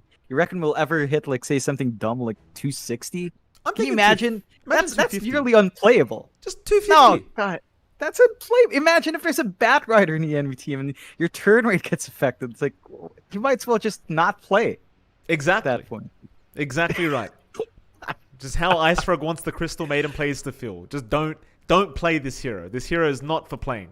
Just have it. Just buy some cosmetics for it. Buy the Arcana. You look fantastic. 250 though. I mean, imagine you just round it off to 250 movement speed. Just make it so she can't walk. Even better. Just break her legs. What are the Wolves of Ice Rack doing for her to say that she's the swiftest them? Yeah, how slow are those wolves? Are they even alive? Is she sane? What's a snowy Is she place, mentally John? up there? Well, they're trekking through the snow, John. It's very hard to be fast when you're trekking through snow, isn't it? I realize in the Philippines it's a bit of a tropical environment. You don't get snow there. But let me tell you, it's a bit of a slow process. Yeah, I suppose that's something that I don't think a lot of people from tropics ever think about. Like, people, I've met, teachers from America when I was in Singapore, and they're all like, "Oh, you wouldn't like this," and I'm like, "Really? Nah, I think I would, because it's too bloody hot." You wouldn't, trust me. I hate the snow. And we only have like a small patch of snow where I am. As Mid1's put the question marks up. Never mind the snow talk, Mid1. He's got some questions here. Very long pause as Tim's is struggling. I know Mid1, it's been he just came back to the region essentially a few months ago. Fair enough, but Mid1, this is how we do it around here. We like to have our pauses before the game does truly begin. It looks like CTM, ironically enough, is the one asking for a timer for his team. So CTM putting the pressure on Tim's now. Yeah, just he has to show up as the bigger man, and if someone's gonna put his team down, it has to be him. Only Absolutely. He gets bullied around his team. That's the message he's sending here. I'm surprised we haven't gotten a reply from our admin. Where's that timer, admin? What timer, John? What timer, John? That was meant to be a timer. We'll see. Shout out to Mr. Zex, of course. I believe he was in chat as well. So chat, if you enjoy, make sure to @Zexerus Mods. There you go. Here's the reply in time. Thank you, Zex. Never mind. 6 minutes of pause time remaining. Seems like SMG is planning on forcing that timer as well if it does run out, which is, it's fair enough. You're in a best of 5 grand final. You don't need to do any favors for the other team. It's all about winning. Yeah, it certainly is. And, I want to go back to a point with Mr. Yopaj. Again, back to that point. Saw him with a gigantic burger from my town. Saw him get advertising from a PC store. I'm like, is Yopaj just loading up right now? Yeah. Like, he gets back home. He gets free burgers. He gets, I don't know what he got from the PC shop. He played in the net cafe because his internet went down one point. Yeah, because his net went down and a certain company wasn't quite fixing it up for him. So he's looking for something else, had to play in a shop.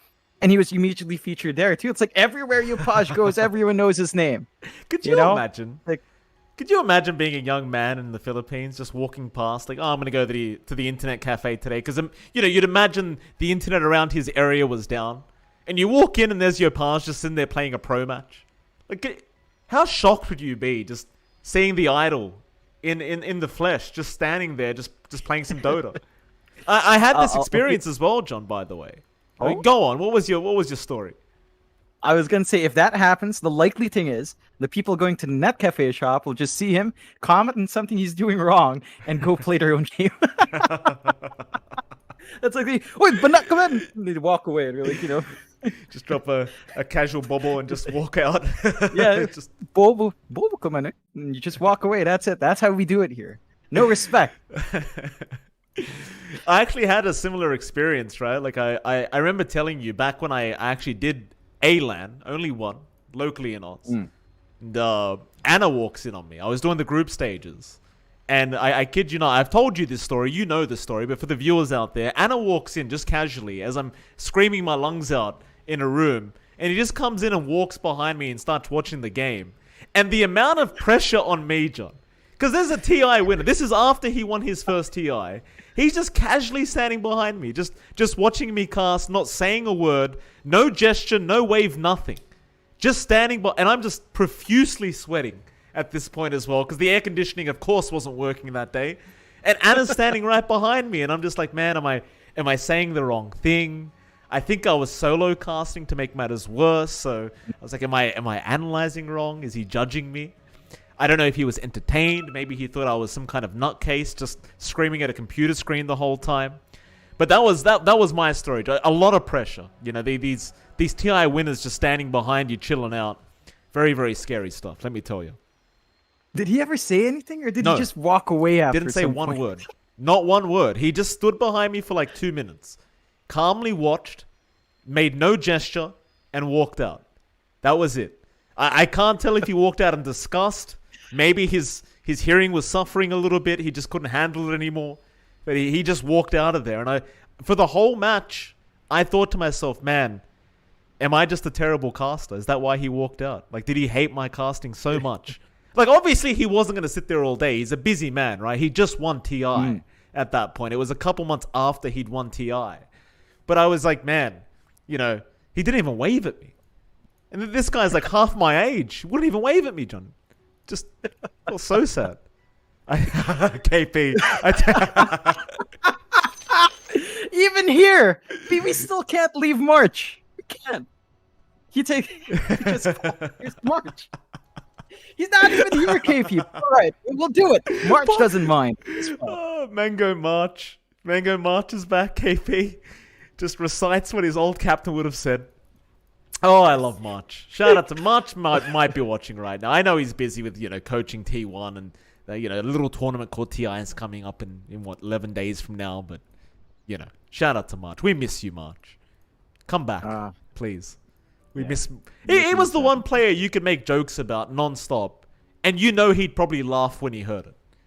There was never he would never get offended. He was just that kind of guy. Yeah, just super chilled out. He always kind of, he always brought that dynamic to TNC that I felt like, because I always imagined it as complete, absolute chaos with 3 Filipino players. KP's just quiet in the corner because he's very, he's a very quiet, calm guy, KP. And March is the guy who has to make sense of it because obviously he's the captain. And the Filipinos will just do Filipino stuff. Like, we talked to Boom, right? We talked to FVZ outside of a game, which means basically anytime they're bonding, they just speak in Filipino. So it's just madness. FVZ has no info. And then that's the kind of situation I imagine March was in. And he has to reel the circus together. He has to lead as a circus leader, And that's it. It just leads to a very relaxed attitude. That's all you can do. Yeah. That's all you can hope for. I met KP as well in the flesh, by the way. Same tournament. I was at the after party bar, and I was because I was a brand new caster, first LAN. I'd never met any of these players. I'd been destroyed by KP in a pub before, back in the Dota 1 days. But I met KP at a bar, and I was that just crazy fan that said, "Oh, KP, can I get your picture?" He didn't smile in the photo, but I've still got the photo. He looked so unhappy. He looked like an unhappy kid where his parents had dragged him along somewhere he didn't want to be. And there's me just smiling like a complete clown. And he just looked straight at the camera, dead in the face. Just absolutely dead. Uh-oh. Yeah. We have an unpaused. It's a 4v5. 4v5 scenario in this best of 5 grand final. What was the last word said? Palos says okay. It was... Yeah, and Afu's just, who unpaused? And then Mid1 says, G. Afu's like, I'll take responsibility. Let's go. Yes, boss. So, yeah, there it is.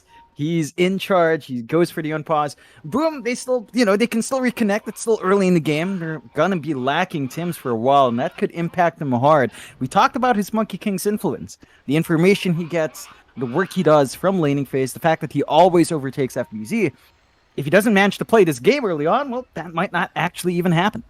Well, on the bright side, John, apparently right now he's a courier, so he can do something, even though he's not connected. He's just going to cosplay couriers right now while the rest of his team does play out the game. And I was wondering whether somebody's going to bother trying to micro him. But I guess at the level... Oh, maybe they are. He's coming. He's on the way. Just rolling his ball of yarn. I don't know, at level 1, it's quite hard to actually pull off the micro. See if they go through with it. The issue is none of your heroes are, very safe to just kind of ignore. Maybe FBZ's doing it because he's hiding in the tree line, so could be holding Tims right now. Battle begins. You don't have the sand. Well, bounty's out. It's a 3-for-1 trade. Naturally, you're going to be at the disadvantage here for Boom Esports. CTM, I believe, is microing Tims. He's still a courier, by the way, as they're going to chase down mid-1. And yeah, he's following CTM. That's it. CTM, he's going to control him. CTM is now both the supports. Can you imagine the value in having a player who can play literally both boss 4 and 5 in the same game? How do you deal with that? We'll see if CTM can maintain that presence. He's already doing a good job of kind of cutting off Raji in that top lane, and is going to have to TP back. Of course, we've got Palos versus Mid1. So they do switch out the off lane. Palos goes up top on PA instead. There's some really good back and forth they can do here. And if the lane does get tough, you have the Stifling Dagger to play with, so you're not always going to be cut off. But CTM... Oh, CTM, they're going to pick on him. They know he's microing. It's not going to be easy. CTM, he'll try his best, as it's going to be a bit of an aggressive trial lane considering the circumstances. They will adapt this way. Palos, he'll be around as well against Mid1 and Rogi. So I guess this is the only thing you can do to try and adapt to the current circumstances, as Tims is going to move in now. Rogi, don't die like this, sir. I mean, I know it's a 3v2, but it's really still a 2v2, as he will back Tims off, and Tims is back. And if this was a pub game, John, you know what would be happening right now. Tims, he'd be right through the mid lane. But luckily for Boom Esports, this is a grand final, and Tims, he'll get right back to work.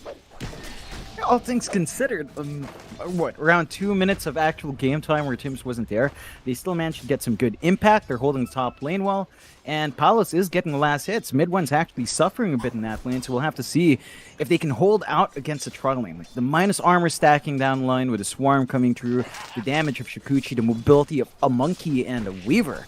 You don't have stunts in that lane, Raj. You can't really stop the dives in. There's a lot of aggression for Boom to still play with, but we've got a bit of an opportunity to look at the other lane, so can maybe sneak a peek at mid. Moon on that mid Mirana again. He had a lot of impact the last time we saw this hero. It was against Boom as well, where he brought this out in their first game. Yopaj is on that Kunkka, and he is getting harassed out. Like, he can kind of play with a Tidebringer, but Moon, if he gets aggressive with the Leap Arrow or Leap Starstorm, he can't just burst through, and we have seen Moon do that. He's willing to put his body forward for those opportunities. Yeah, no, absolute. Oh, we have a first blood. Top lane, CTM's going to drop. Rogi going to be able to secure first blood there on the Bloodseeker. And well, we saw this in game 1 as well. He's been very good at just enabling Mid1 to farm while he pressures on the Bloodseeker. And he finds another first blood for himself in this grand final. Yeah, it's Really nice pickup coming out there for Raji. He managed to punish that Weaver. The tri-lane so far from Boom, not quite giving them as much in terms of kill opportunities. And you are seeing mid one start to catch up. So at some point, they might look to split it up, and they do. CTM does head bot instead to help out FBZ.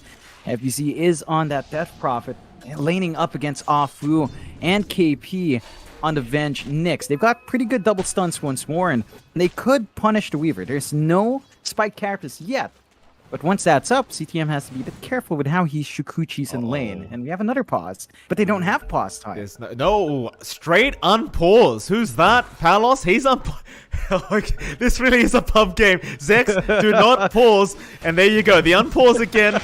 Yapash. He's going to resume this time around.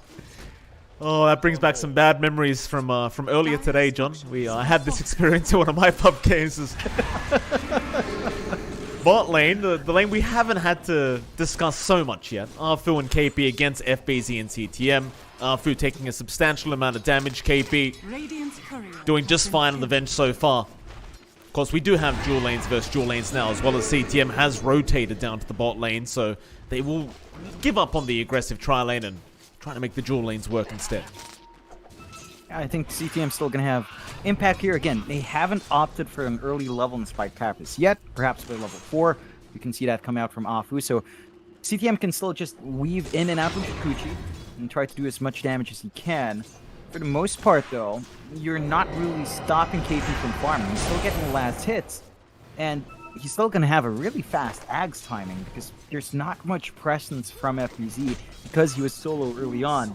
He isn't going to be zoned out, but you have to ask yourself, are you doing enough to stop the Venge? And it certainly doesn't feel like it. That does not. Come back to that mid lane for a second. Moon, he's having a really nice time on this Mirana. 28-7. Top of the CS board, and just the value you can get with that arrow, just being able to go to the large camp, taking out the large creep, even stacks it up for himself. It's really great timing with that rotation there from Moon. Of course, Yapaj, well, right now he can't even farm that small camp as it was blocked off with the sentry. Eventually we'll be able to get rid of it, but he's already lost so much CS for himself. His top lane, Rogi, going to be in a spot of danger. Palos going to try and chase him down. Salve is going to be cancelled off. Palos still moving forward, but Rogi, he's quite healthy, and now the tree cut as well will not allow Tims to follow up, as they will get Palos, and they might even find a second kill here onto Tims. In fact, mid one doesn't have the mana to keep the chase up, but you got the better target in Palos. Yeah, it's really slowing down the pace of the game for that PA. They're trying to be aggressive on Boom's side. They just completely ignore the wave. They go chasing around for the Bloodseeker. Don't have enough damage to get that kill. And this is going to stall out the timings for Palos. I'm curious to see if he does change his itemization up. He does change lanes now, though. He TP's bot. He wants to have a steady farming lane, but he has to watch for stuns. Uh-oh. Palos, he gets caught out immediately. TP's down bot lane, but Moon was there waiting for him. So I guess they kind of read the movement, or they get very lucky on the side of SMG.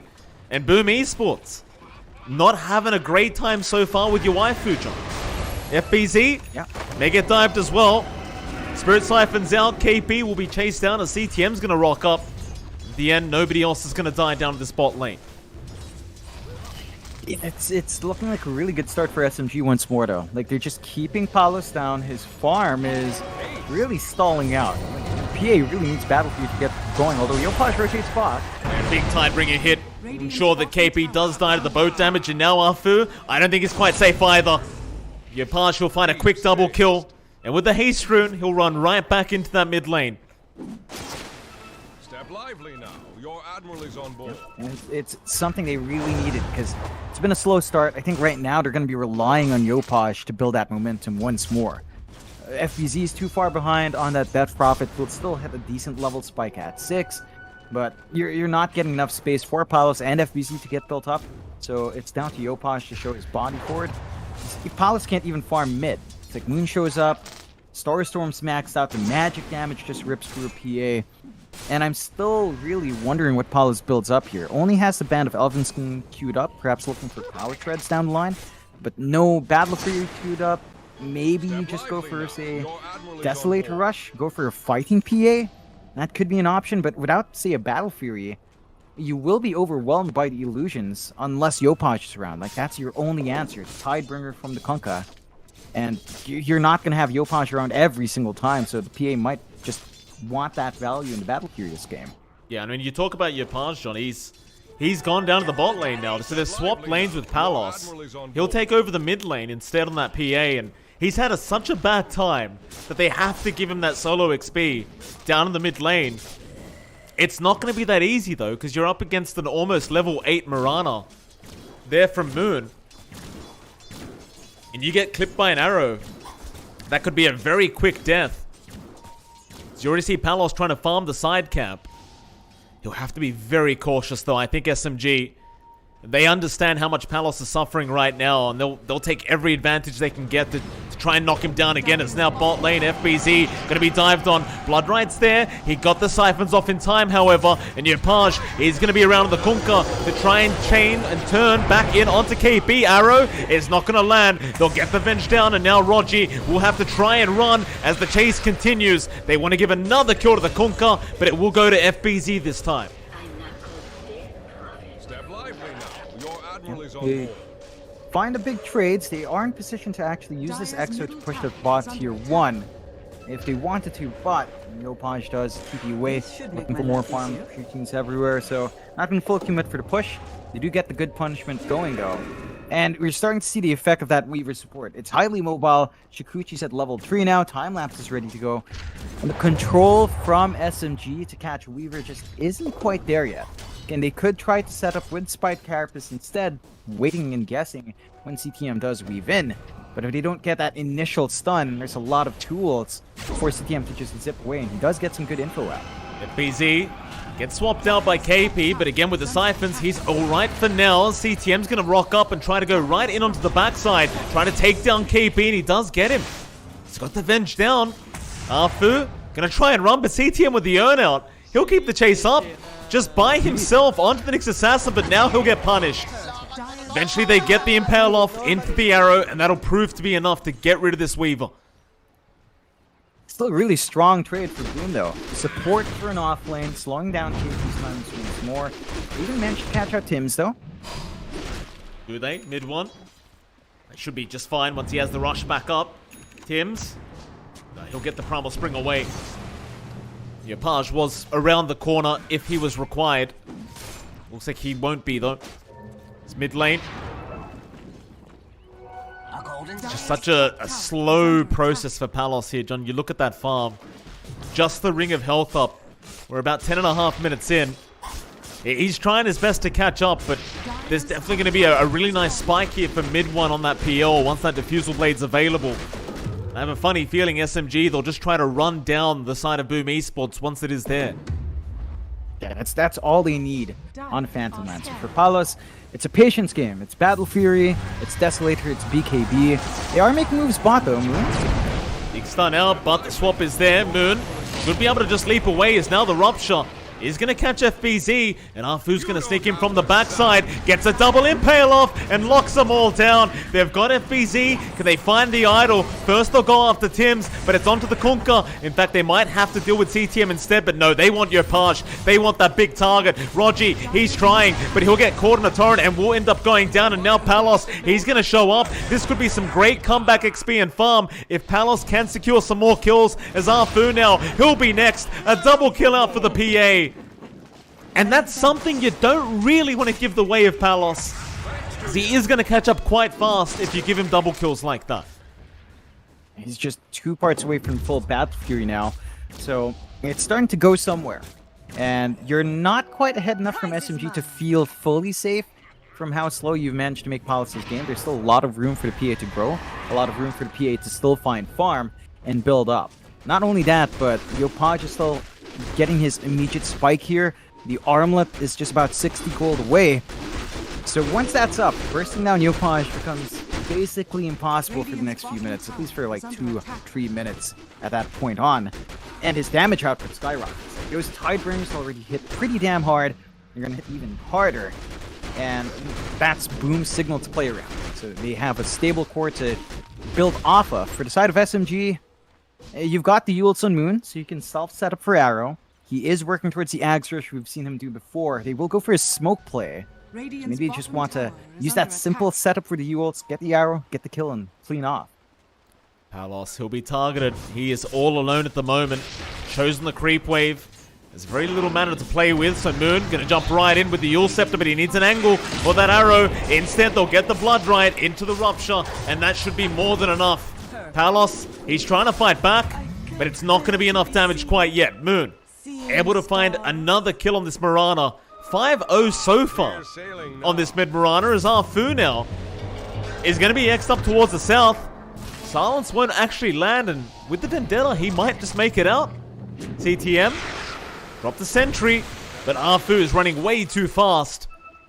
The end should be just fine. Yeah, it's a big pickoff for SMG, still slowing down Palos. They don't manage to lose anything as well to get some good information on the triangle, prevent any sort of farm from coming through. Our TP's coming down bot though, and they do catch KP once more.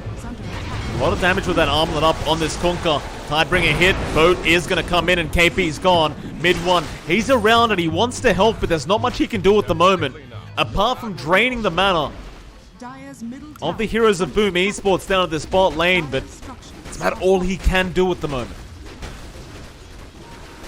And that should open up the bot lane push for SMG.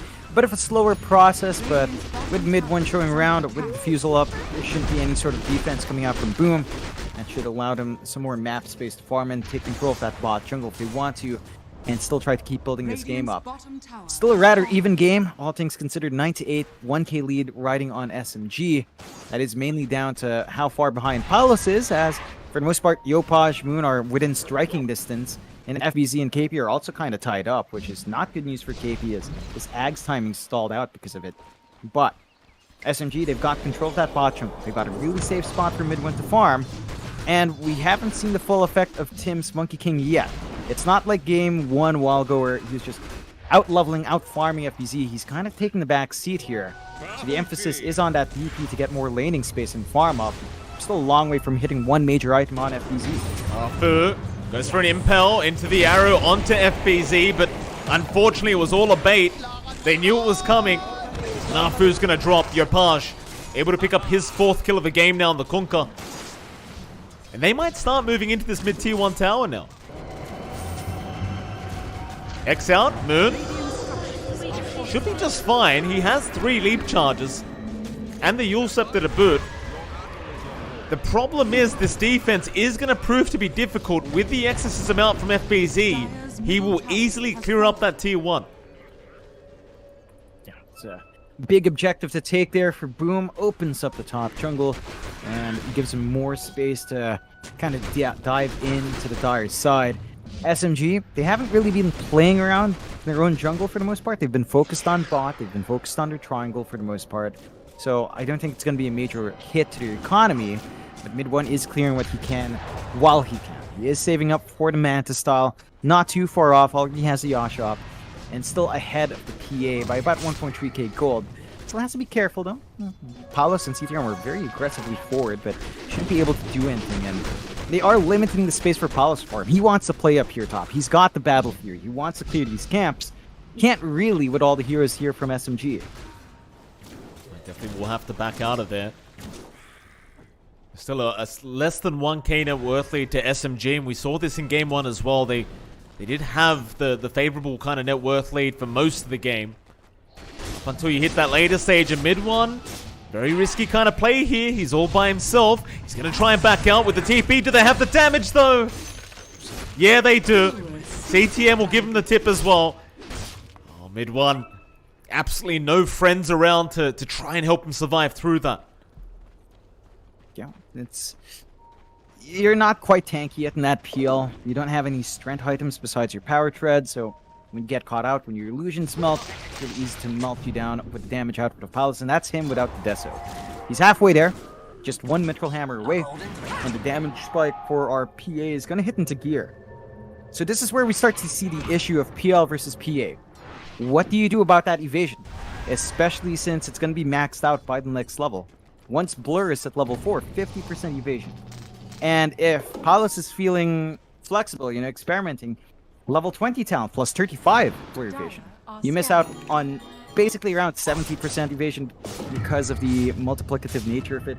But a lot of damage from PL disappears, a lot of damage from your Venge disappears, from your Mirana right clicks disappear, and BKB comes out, so the magic damage is gone as well. Something has to come out from SMG's itemization, either a Bloodthorn or a Silver Edge on one of these heroes to control Palace, because they've done a good job early on, but you're reaching the point slowly where that PA is going to be very hard to kill off. Mid one getting a little bit, I'd say lucky here, John. He gets a nice Brigand's Blade for himself, but no, actually throws it back in the neutral stash. This is one thing we talked about earlier. I couldn't quite believe the Brigand's Blade somehow got buffed to even more damage. And even now, mid one won't take it. He actually goes for the Quicksilver Amulet instead. Yeah, it's an interesting choice. Like, some heroes just don't seem to like the damage. I suppose for him, it might be because the illusions don't use that effect, probably. So it doesn't really benefit the PL. Another nice kill there. This time FBZ will take it top lane. I do agree with you on that sentiment, John. I do think you are probably correct in that sense. But still a great neutral item now as KP. Bottom lane, boat's gonna fly in, Yopaj. And Tim's able to set up another kill here. CTM sounding pretty confident now on this Weaver. He started with the voice lines. And I'll tell you what, they've got a 2k net worth lead. So they're looking very good here for the side of Boom Esports. You look at the net worth here, Mike. Palos is now number 2. He was at like number 4 or number 5 a while ago. And he's all the way in number 2 now. He's managed to catch up with his Battle Fury. He's got the Deso up. And I raised the same question. What do you do about PA? Your magical burst, once the BKB is up, is not going to be enough, and you have no source of break.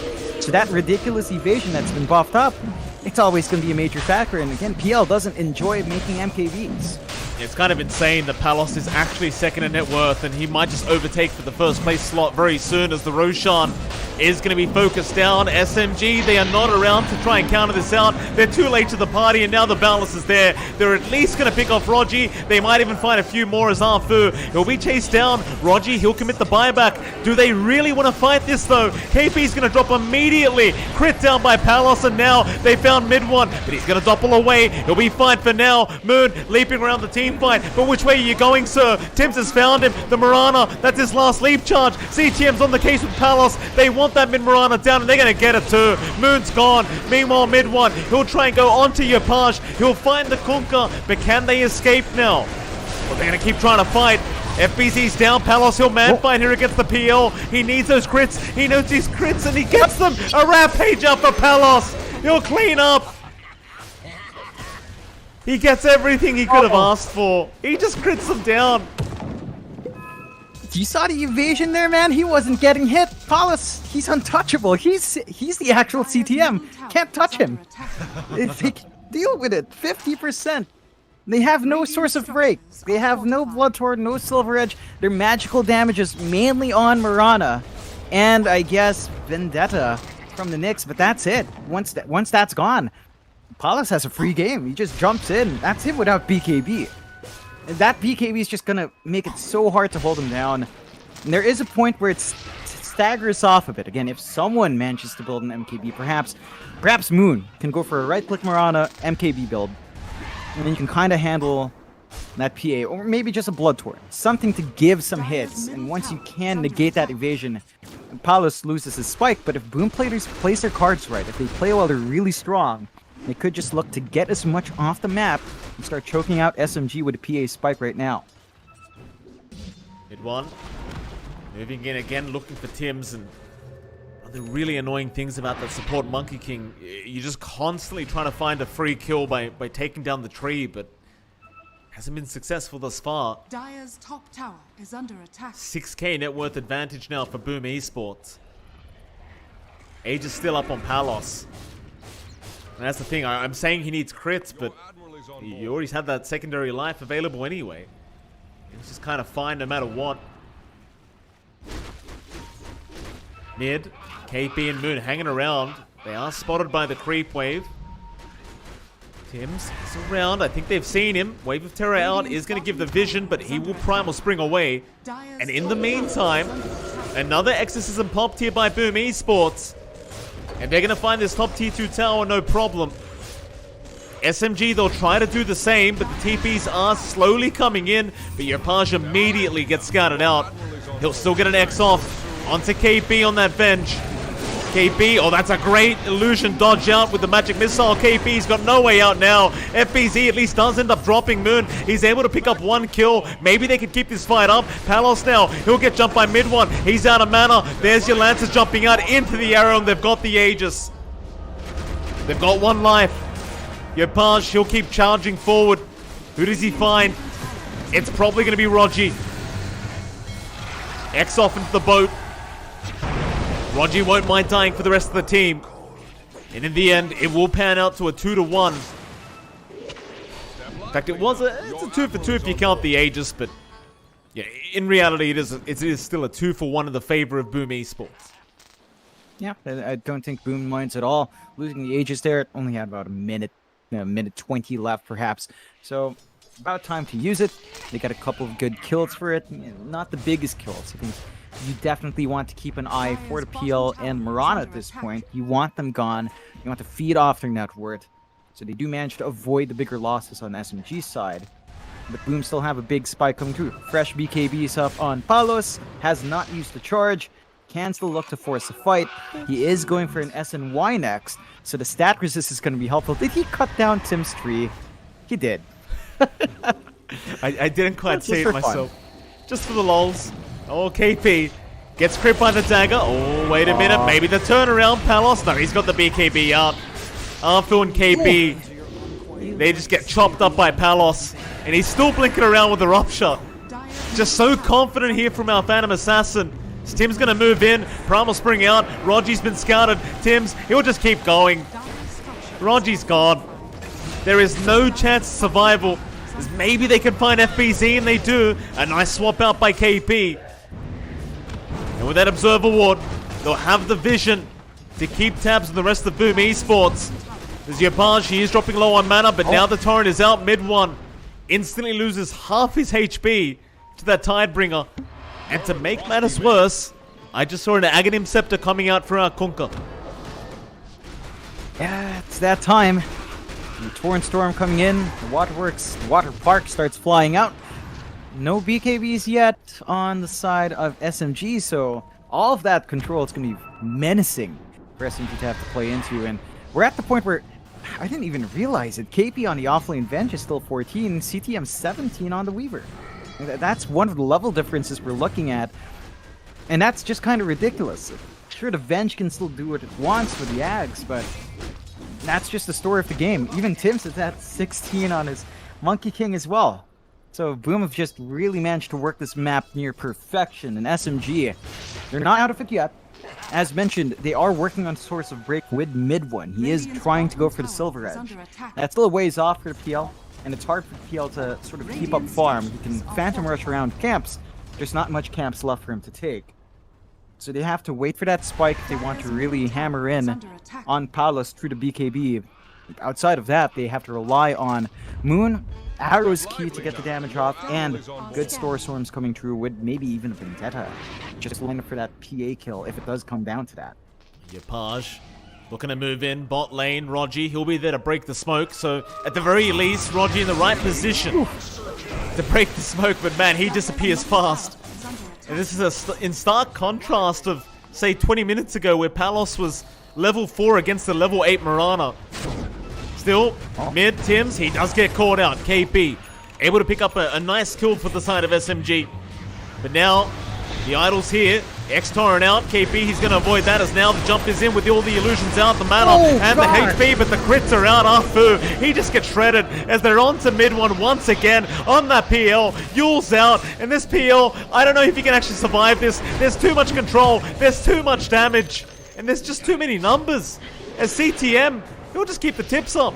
KP, he's not out of danger either. Fade grenade out. Oh, it just brings you back to the MLG days, John. The grenade shots.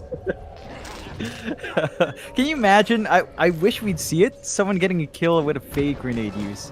Oh, yeah. Have them at like 100 HP, toss the fade grenade for the kill. I wish we'd see it. Outside of Batrider, of course. Still a great fight for Boom. It was a bit awkward. They did lose Yopaj, so there's a big kill that went out for SMG, but it's even worse for them to lose mid one. Like, their win conditions keep being kept shut down. They still can't deal with Paulus when he pops that BKB. It is going down towards 6 seconds now. So spell immunity period isn't going to be as long, but he's still a force to be reckoned with. He just blows people up. 1 hit, 2 hits with a Phantom Strike in, and he's got the full SNY up. So he's got stat resist on hand. Even if you do land your combinations, he's got a window where you can just bounce back in, be safe, run around, do the damage once more. And they're also going to hit this spike with CTM, Mike. Eventually, Nat Weaver Ags will come out. So even if Palos puts himself in a very compromised situation, you can just time-lapse him back. It's all good. Well, tell me what SMG need to do, though, John. Like, what do we need to see from SMG to have a comeback started for this side? They're doing the right thing by building up this Silver Edge on mid one. They definitely need that on the PL. He will need stats afterwards, so I think the build-up is going to have to be either Scotty or Hart afterwards. But once you hit Silver Edge, you can at least handle Phantom Assassin. Although, Boundless strike right into the blender that is Palos right now, and he's going to get a double. It's the one thing, if you get stunned right next to each other, you just get chopped up immediately by the knives of the Phantom Assassin. And now they go into that mid-tier 2 tower, and this will be no problem. Absolutely no issue for Boom Esports. and they just melt objectives right now because they did go for the armor corruption talent on Palos, so it's like -9 armor. It's a lot. It doesn't take too long for the buildings to melt. SMG are using that space well. They're playing bot. And back to your point, Mike, back to your question. What do they need to do? Silver Edge on PL is one. Moon is going for an E-Blade, and that should help. At least if someone gets jump, you can turn them into Ghost form, or you could try to turn the PA into a Ghost as well. Perhaps additional sources of disarm would also help. Say a Heaven's Halberd on KP might do the trick, or a Heaven's Halberd on Raji if anyone can farm it. And just having more ways to prevent Palos from getting hits off can kind of turn the tide. So we'll see if they do manage to go the route of a couple of halberds coming through. They do have that E-Blade up, so that's one sort of disarm on hand at the least. And that can help, especially since BKBs are fading. You just have to time their fight around forcing Palos to BKB first, avoiding and re-engaging afterwards. 3 seconds for the Roshan. Palos, very patient. He's going to be there to scout this one out. Wants first dibs. There's going to be an immediate smoke, though, from SMG. They've timed this very well. Yopaj going to be around to break the smoke. Moonlight Shadow there. They run right past the Kunkka, but Palos, he's ready. He pops the BKB onto Rogi. The boat flies in right into the back of Rogi on that Bloodseeker, and now KP. He's got no way out. They'll just burst him down, no problem whatsoever. As now Hafu, he was trying to help, but he'll have to back himself out now, as there is no helping. Like Mid-1 and Moon, no choice but to get themselves out as well. They'll still posture aggressively, but what can you do? It's a 3v5. You've got to wait for the respawns. And Roshan's going to get started once again. Arrow is off the mark. They do have that Silver Edge. That's a Silver Edge reveal on mid-1, but he doesn't manage to really get the jump on Palos. Spike is a bit too split out. That is the Roche going their way. They've got Silver Edge, the Ag Shard as well. So there's a lot of damage output now that can fly through across all the heroes. They've got the second life on Palos. They've got a big window to go for the high ground, and that should be what they gun for. Like, there's not much else to play for. Bot tier 2 still stands. Where is not the shots? Pertinent thing. It did go to Yopaj, I believe. So he's got Torn Storm and the Tidal Wave. Lots of repositioning spells and lots of utility on that Kunkka. Start out, Palos. Just fine. Of course, it's very hard to push into this PL shards. It's the one thing. SMG, they have some decent higher ground. In fact, they found FBZ with that arrow out to try to blow him up. KP swaps back Moon. Back into the base is a nice Impale Arfu. Gonna lock down so many heroes, but they can still lose KP. Palos, he'll be ruptured up. They want to hold down that PA through the secondary life. As Tim's, Wukong's command was there. Palos, though, he's been arrowed. Great swap out from KP again, and now maybe they can move in for this fight. They will go right after CTM on that Weaver. They'll get another kill into the Conker. They even found Yopaj. Great defense here from SMG. And that'll be a great amount of XP and gold going back the way of the Dire. And it's all down to the fact that they've got that source of break on mid one. So they have a way of jumping onto the PA, ignoring her evasion, getting the physical burst off, using their magic spells, and getting the control off. Boom has to be really cautious with the PA going forward. It's a major glass cannon. Still doesn't have a source of lifesteal, no Satanic up, no casual Morbid Mask as well. The Ags are being prioritized first by Palos, and that's going to delay his own lifesteal. So in a prolonged fight, the PA can't actually hold up too long. If it can't survive by evasion, it's going to need lifesteal. And SMG is using this window quite well, and we've seen SMG do this. And the last time we played against Boom, just small misplays by Boom ends up blowing the game towards SMG. They drag that lead back down towards 5k. They find the top tier 1. They're applying pressure on the tier 2 top as well with mid 1, just keeping all the lanes shoved in. Boom, they have to reconsider their approach. I think they need to start these fights now with either the Monkey King or the Kunkka, and have the PA just come in as cleanup, because the BKBs are way too low now to just take a prolonged fight in the PA. SMG now feeling confident in this game too, to be able to push this game back their way.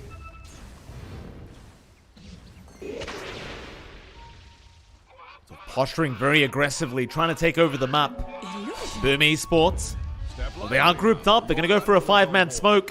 Who do they run into? It's going to be right onto KP. Tims, he's there with the BKB in time. Onto Arthur as well. Silence him up. KP's already lost his first life. But mid one, he's going to go right onto FBZ. Onto that death prophet of Palos. He's going to be there to help. Mid one needs to run ASAP. He's trying. Impel Arthur. He may have saved the day, but not quite. BKB's there in time. They'll keep trying to fight this one out. Arthur, he's trying to run, but it looks like he's not making it. The Torrent Storm will catch him. It's Yopaj now. They may need to make their own escape. Mid one, he's looking to come back in, re-engage, trying to get a good team fight, but the Torrent Storm is there, or rather just the Torrent. Yopaj, he'll keep trying to fight, but mid one, he does clean up here, but Palos, he's back in now. Stun is there. Mid one trying to run. Dagger, gonna connect, and they get him.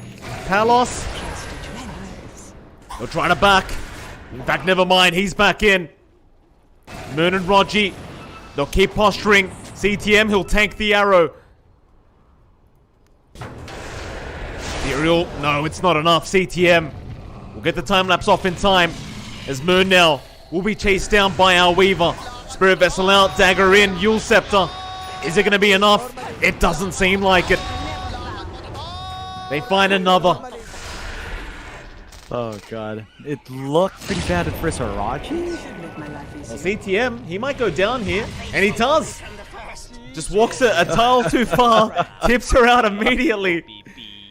Palos at least will go back for the gem. Yeah, they don't lose the gem. Consolation prize for Boom. They do make that fight work in their favor in the end. They force the buy back out from Raji. They get basically a 4-for-4 trade, but it's actually more like a 4-for-5 trade. So it does feel better there for the side of Boom. A big issue there was they jump in. Mid one couldn't keep the breakup on the PA, and they actually play it super well on Boom's side. They hold back Palos' jump in. They start with Yopaj first, and they manage to start cleaning up around that PA. While the focus is elsewhere, the PA can get the damage in, start doing the work, and the Satanic is being built up now. So we're not too far off from the Satanic. The Ags is major as well, because getting the refresh on the Blur, having that Dispel on Blur is just really strong and keeping up that frontline action for Palos. And now they have the Ags on CTM. When he respawns, he's got that time lapse for his allies on 20 seconds of a cooldown. Now it's going to be pretty ridiculous. If you were having trouble catching out Palos, if you were having trouble cleaning up Yopaj, with time lapse up for his allies, again, the durability of both time lapse on heroes, it's going to be a lot that SMG has to coordinate to overcome that defensive utility on Boom's side. SMG still in this game. Win probability right now sitting at 53% the way of Boom Esports. A very close game number 2 of this best of 5. Moonlight Shadow going to be popped. SMG. This is when they feel very strong as they move in, and that's a great spike. Carapace Arfu, he set up a great team fight already. Yopaj, he'll be jumped immediately, but no, he will survive through it. And now the counter initiation onto KP. They will find the Venge. Arfu, he's going to move back in, but the BKB's around. He can't get a nice impale off. He's just gone. I think you might need to retreat now. They committed the buyback on KP, but it's not going to be good enough. Mid one trying to run. Nice arrow out onto Palos, but he is safe in the back. Boom Esports. They'll go for the safer play and they'll retreat. But it's another successful team fight. They do force the buyback there of KP. Yeah, it's a big win. It looked good at first, but I've been saying it for a while there, Mike. You know, what do you do about the time-lapse Weaver? You can drop Yopouch as low as you want. You can drop any of these heroes low. They don't have quite the burst to eat through 3.4k of HP in a snap. And CTM's always going to have that value with the time-lapse. And they don't have very long cooldowns to Tide Exorcism to wait for. So boom, they're just going to smoke, re-engage. If they find the dieback in KP, that's going to open up a lot of possibilities here. Who are they going to find, though? Top lane, nobody's around from SMG. They're all hanging around the bottom side of the map. Roshan's up in 20, so you'd love a pick-off right now for either team. Nice DD rune down at the bot rune spot, of course, as is tradition. He's going to have it right before that Roshan time is there. See who does spot it out, but it should be SMG that have first dibs on that DD rune. Definitely could be the fight-deciding rune here. Nobody's spotted it yet. Arfu's trying to scout something out of the high ground. KP's now going to move in. And it's a fast Roshan timer, by the way, John. Yep. Super quick. Double damage. Moon. Well, they find it first. So they could try, but I don't think that's going to lead to Roche. They could take a clean fight, though. Just have to be a bit careful. Mid one. He'll take the bottle. Get the DD rune. Does have the Eye of Skadi up. Could be a great team fight here for SMG. Who do they target first? Palos, he'll get a reset back at the fountain. Yopaj, he'll take the illusion rune for himself. KP gonna move in, but only sees the Kunkka thus far. Now daggers out. Rogi, he'll be targeted, but Palos, he'll back off for a bit. In fact, never mind, they got the X back. That'll be a Bloodseeker gone. And KP, he'll be focused down as well. A secondary kill already for the side of Boom Esports. And there's no buybacks on either hero going down. And that should be a free Roshan, the way of Boom. And that was so strange from SMG. Raji was on the run from the PA. KP swapped him back in and just placed himself in danger of the PA killing him off. Just offered to switch Arfu. Arfu's in, but Palos, he picks up the Aegis. Arfu, he got stunned midway. Mid one, he's going to try and force the fight with the DD rune, but he's already so damn low, and now the chase is on. Can they get a stun off? Not quite. He's gone invis. However, Moon has been left behind, but no, mid one, he's going to come and re-engage once again into this team fight onto FBZ, but the damage output is way too high. He needs to back off once again. Dagger's there. Palos will blink strike in. Mid one, trying to run. Palos trying to get some cleave damage off the dagger. Still not going to land with the doppel. It's not going to be enough, or maybe it is. Palos is unable to keep the chase up. So much pressure. Mid one, playing on the edge, trying to get as much as he can for his team. They do at least pick off CTM and save Moon's life. And they're stalling out really well here on SMG's side. Like, what was a 108 seconds with no buyback for KP, down to like a 20-second respawn. So they'll have their full force back up relatively soon. And that means Boom's not going to have the numbers advantage going for the high ground play, going for the next team fight. They still have a big window where they could just look for KP once more and kill him off with no buyback. That's still going to open up a massive amount in the map. But it's going to be a bit more work they have to put in. You are seeing that the PL is a bit sneakier now. The stats are keeping mid one alive. He's going into the heart next. So he's definitely just padding out the HP, trying to drag these fights to go as long as possible. Because in a war of attrition, the PL is king. And he just wins out. The illusions keep coming out. They keep burning mana. You run out of stalls to use. You just run them down and keep trying to reset mid-fight. And that is something Boom will have to watch out for. I think if they can, they need to prioritize trying to catch out mid one. You take care of that PL, a lot of your problems for Boom disappears. At the same time, if SMG managed to have mid one playing on edge like that, he can actually clean up the PA at this point. Mid lane again, we've seen this before. Both teams grouping up. Both want to have a go at each other once again. Well, there's even Dagons flying out now from Moon. I mean, why the hell not? You've got the arcane blinks, so just kind of abuse it with the Dagon. Of course, with the shotgun, so much amp as Arfu. Nice impale out. He's caught two. CTM immediately blown up. Tims, he will try to trade with the life of KB, but KB, no, he's been X'd back. Shotgun is there to try and help him out, but it's going to be no good. He'll die once. But can they keep this fight going? PL Illusion's flying in. Torrent Storm is there, and now Arfu has been caught out right from underneath the earth. He will be dragged back out by the Torrents, and eventually does die. Dual Scepter out, Moon. Silence is there. It won't be enough, however. Mid one. He's going to try and man fight Palos. They'll try against the PA, but Palos, he's a tanky boy himself with auto evasion. He'll happily fight as Arfu maybe caught a second time. But no, it's going to be FBZ. He'll get Dagon down by Moon. Arrow's there. They've locked down Palos. He's out of mana and could be in massive, massive danger. But he's got that Aegis up. Tims, he'll hang around on that Monkey King and try to help. But do they actually have enough damage to do with Palos here? With the Silver Edge they just made, as Palos, he's dropping quite fast now. He'll try to crit his way back up, but eventually the Aegis is going to go down. Arrow gonna fly in at the perfect time as mid one. He'll go back in, but Palos, he'll survive through it. Back with the lifesteal. He pops the Satanic.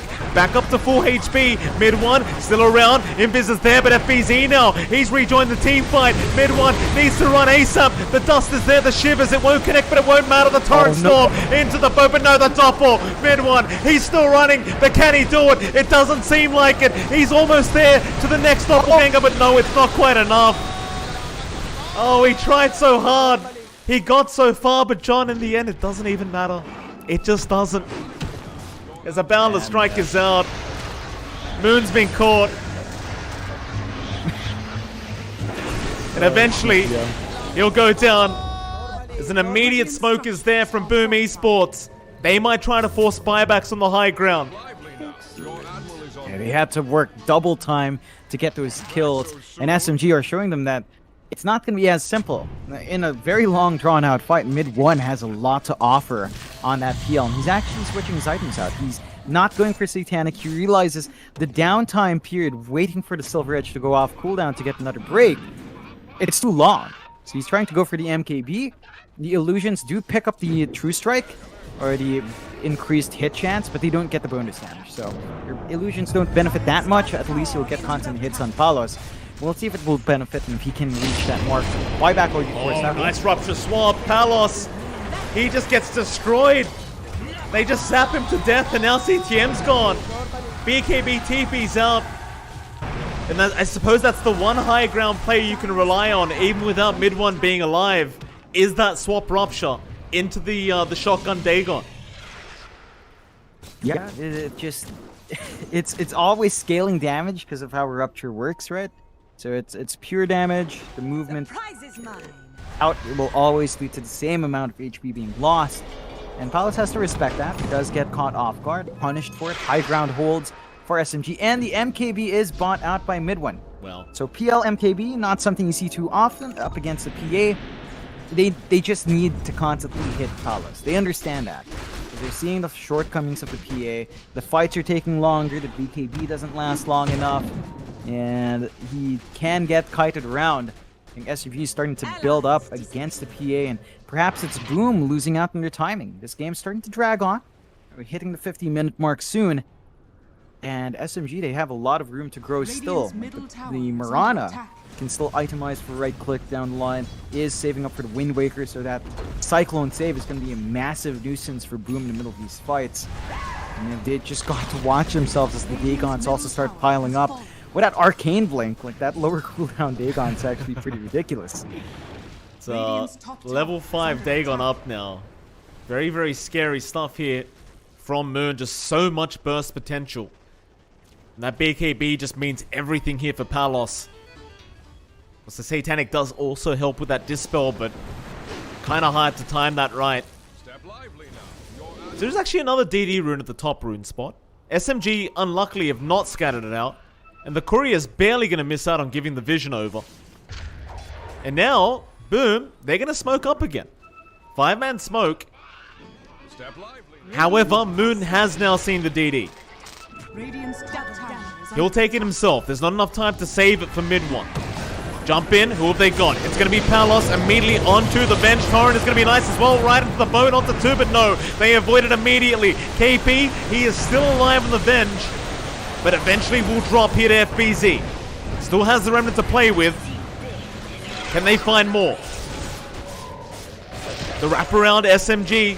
Gonna go the long way, trying to surprise as Arfu's in. He's got FBZ with the stun. Follow-up stun out as well with the Lancers. They've got enough. They'll take care of the Death Prophet. No buyback on FBZ is now. It's onto Tims. They might have the Monkey, but no, the time lapse is gonna save the life of the Monkey King is now Moon. He's stuck in the Torrent Storm. He'll leap out, but the X is there from Yopaj. Hold him down, take him out, but no, the Impale Arfu. He's back to help out. There's your Dagon Ethereal Blade mid one. He's dropping very low on the PL. He might need to escape as Palos. He'll have the damage. The buybacks are there though. They want to keep this fight going, but the side of Boom have already backed out, or have they? Dagon is there by Tims. Rather, on to Tims. Gem taken by Arfu. There are 2 heroes down with that buyback. It's a 3v5 scenario for SMG. But John, they get unlucky. It's a long Roshan timer. It's unfortunate for SMG. A big blessing in disguise for Boom. So they're going to have some time to retake the fight, regroup, take control of their lanes, and just rebalance it out while waiting for the next rush. SMG should still be able to find the top tier 2. And that means they've taken out all the outer towers of Boom. No, not much room for them to play outside of their base now. Not much control left for Boom on map, and SMG is going to be able to abuse that, keep all the lanes shoved in, slowly but surely build up into that next Roche timer. And we are seeing just how strong the lineup can be. The staggered use of their spells, the magic damage on a PA who doesn't have the highest strength and has a very short BKB duration now, although... Palos onto KP, just rips through him. And the crit almost killed off Arfu in the back. It's a hard high ground, even with just 3 heroes alive. Like the X back on Palos, he can just blink strike in and freely hit the creeps. And they just can't even get through that tier 3 tower. Yeah, it's near impossible. Just because of that safe play they can do with the X. So the respawns are back up. FBC is here. Tim's at about half a minute. Roshan in about 40 seconds. Moon has been very patient in the Roche pit, just constantly watching it. But it hasn't come out yet.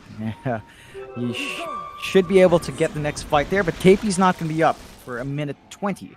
No buyback. So you're going to have the numbers advantage on Boom. Palos is alone right now. Eventually his team's going to make it. They do swap Rupture, but it's already too late. Palos, he got the BKB off in time, and now it's onto KP. They want that Remnant gone, and that'll truly mean KP's out of this team fight. For the next minute, it's a 4v5 scenario. And Roshan's up in 10 seconds. So SMG just couldn't get any more unlucky. No, just not catching a break. Side of Boom, though, aren't as patient in the pit. They do miss out on Roche respawn, and SMG spots it first. So, Boom on the back foot. They could just maybe randomly swarm in, maybe get a check. Pings are coming true. They've got the wards on SMG to watch that Roshan. Neither side budging. Boom, this could be a big opportunity, but they're kind of inching closer towards KP's respawn. And that could lead to a much more even fight for SMG breaking out here. KP will certainly be back in time. Keep in mind the butterfly on mid 1. He's got the evasion up. So the output of Palos now is counteracted. PA doesn't like dealing with evasion as well. That could be dicey. Like if Palos isn't ready, just the 30% chance to evade is enough to slow down the PA's damage output. No, absolutely. I mean, for mid 1, you've still got to be careful about the cleave damage as well, because that doesn't really care about evasion, but... Oh, Palos, he's going to break the smoke there on Rogi immediately. Rupture, they've got the PA, that's the target they want. Swap out immediately, but they can't blow him up yet. The BKB's going to save as a Satanic. Heals him back up. Dagon's out. They got CTM. There's no buyback on him, but they've also found 2 on the side of SMG, as now they'll get rid of the KP Remnant. Arfu will buy back. So it's going to be a 4v4 scenario. Smoon, he'll keep chipping away at Tims. But you've still got to be very wary. Palos, he's hitting so hard on this Phantom Assassin. Even with the extra damage from that Nullifier. And now that 4th Roshan of the game is going to be so valuable as Rogi will get jumped. Nullifier out. It's not going to be enough. Impels there from Arfu as they try to blow up this PA again, but Palos is still healthy enough to survive as he has the Dagon or other Satanic, but he needs someone to hit. Meanwhile, mid one. What? He went in by himself. He's got no buyback. Oh boy. Yeah, that's a scary spot here for SMG. That Roshan is gonna make or break the move. Palos right outside of range of the arrow, blindly true. They're gonna be able to reset, come in for Roche. 100 seconds with no PL. And this is Roche number 4. Number 4, 5. Cheese, refresh, Ag's blessing, everything you could ask for. SMG, this could be the beginning of the high ground siege for Boom, and it's gonna be a hard defense without that PL. All their eggs are in that one basket. And I think the Ags went to Tims, so he's essentially just another core now in his own way. Definitely those statues can be very impactful. Refresher shard, who'd that go to? Yo, Posh. Okay. Of course. Of course. Double Ghost Ship, double Torrent Storm, Tidal Wave even. Impactful, so. Ghost Ship fleet, by the way, John. So many Yeah, votes. could be like 2 refreshes if refresh or dispout. Oh, Nice swap. Rupture swap. Arrow there as well with the Dagon out. They'll get rid of one in the form of Tims, but now KP. He's caught out again. The Ghost Scepter not going to help too much as now the Tidal Wave. It'll drag back Arfu as well as KP, and they might get a 2-for-1 deal here as Boom Esports definitely finding some great pickoffs on the high ground of SMG, and they're going to abuse the timing of mid one being down as they'll go for the T4 towers now, and they might be able to pull this one off. Palos, he's got so much damage. 20 seconds without the PL. Can they do it in time? Halberd out, Dagon there from Moon, but it's not doing enough. The damage is just not there. 10 more seconds, but that Ancient, it's going to fall very quickly here to Boom Esports as they're onto it now. 5 seconds left, Moon. He'll jump in. Mid one, he's just about to respawn, but the Ancient is just completely surrounded, and they'll take game 2. A 2-0 lead now for Boom Esports in this best of 5 grand final. And what a game 2 it was. So what happened, John? I saw, oh my god, CTM. He didn't just say GG, Mike. He said, haha, GG. Whoa. He said, haha, GG. This grand final is getting spicy, John. It's getting very spicy. I mean, it all started from yesterday, Mike, from the strong words not only Boom had, but even Motivate Trust got their 2 cents in there as well. And, you know, SMG, they did really great in their match against Motivate Trust, but they're 2 games down in the best of 5. They're 1 game away from not having a shot anymore, and Boom is 1 step away from winning. They hold out really well there. In the back and forth, there's a lot of openings for SMG. They were finding some ways back in. The Silver Edge from mid 1, the Dagon, and the E-Blade coming through from Moon were kind of causing issues for Paulus, but once the engagements were fixed up, once they relied more on Yopash to start, or on Tims or CTM or anyone else to jump in first, and Paulus just follows up, eventually that PA damage was great. And it just boiled down to the fact that PL does not enjoy playing against evasion heroes, and PA is the big evasion hero in the game. You have to itemize against it. It's not natural for PL to go Silver Edge, to go MKB, and even the Butterfly is not ideal. So, you know, all of those factors stacked up, and Palace just managed to make it work with the help of everyone else. Well, with that, John, we are going to have to hit that 10-minute break, and right after that break, we're going to be back with Game 3 of this best of 5 grand final. We'll see if SMG can start turning this grand final around, or whether Boom Esports are going for a clean sweep against SMG here. We'll be back very, very soon.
All right, ladies and gentlemen, welcome back. We are back in for our best of 5 grand final between Team SMG and Boom Esports, and it is MLP DOTA and Jonix Fire once again. John, I'd hate to bring attention to the the camera issues you've been having, but I saw a rather clever remark about the freezing issues. The chat's calling you John X Freeze now, John. You see, because it's not John X Fire. Very clever. Thought it was very clever, John. This is why I love Twitch chat, because they always come up with the best alternate names. Yeah, for sure. Like it's rather unfortunate. Can't figure out what's going wrong, but it's one of the things, the magic of Filipino internet. You don't know what's going wrong. Like Tim's would attest to that first game. We had more than 10 minutes of pause coming through, so it does happen. Still, first 2 games going the way of Boom. They play amazingly well. Lots of back and forth. SMG were putting up a good fight, but they're 1 game away of losing their chance at being champs here. And Boom is 1 game away of being those champs of BTS Pro Series 8. Of course, in BTS Pro Series 7, Mike, I have to point out, we did get a reverse sweep from GXR up against Fnatic. Fnatic won the first 2 games. They got sweeped by GXR afterwards. We'll see if SMG can repeat that. Channeled some of that spirit GXR had in the last Pro Series, but Boom, they looked amazing. You have the draft on hand. Oh boy, it's a spicy one already, Mike. Enchantress Snapfire for Boom. And that Snapfire, last time we saw it was the mid-snap, a callback to 2020, which doesn't feel too far ago, but it was a year back. That mid-snap, Yopaj made it work. He did itemize for Travel's Blink Yules, and then just work towards the Daedalus, get his talents up, became a beast. We'll see if they go that route. Tims is also a very mean Snapfire player. SMG for their part, Monkey King, Bloodseeker, stable sort of combination. That should be the Monkey King support, but it could be mid 1 Monkey King safe lane. He loves that here as well. So some flexibility on hand. And the Bloodseeker, of course, we've seen Raji play it for basically every game. They could give it to KP as well. Fairly open, kind of opening here for SMG. So not quite hammered in where they want to take any of these heroes yet.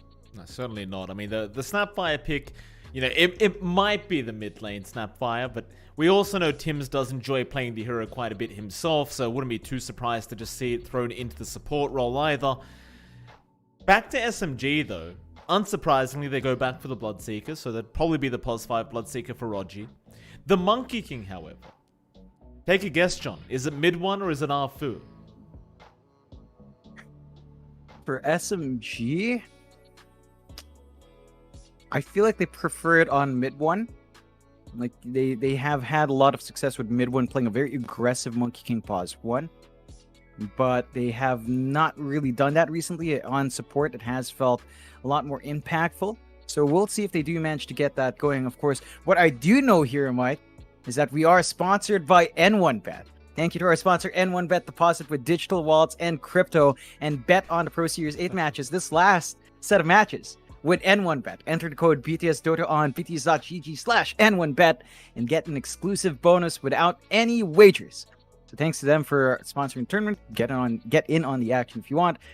I know that more than I know about the likelihood of SMG taking this safe lane or support. So there you go, Mike. Thank you very much for that, John. SMG, final ban out now before we can continue on with these drafts.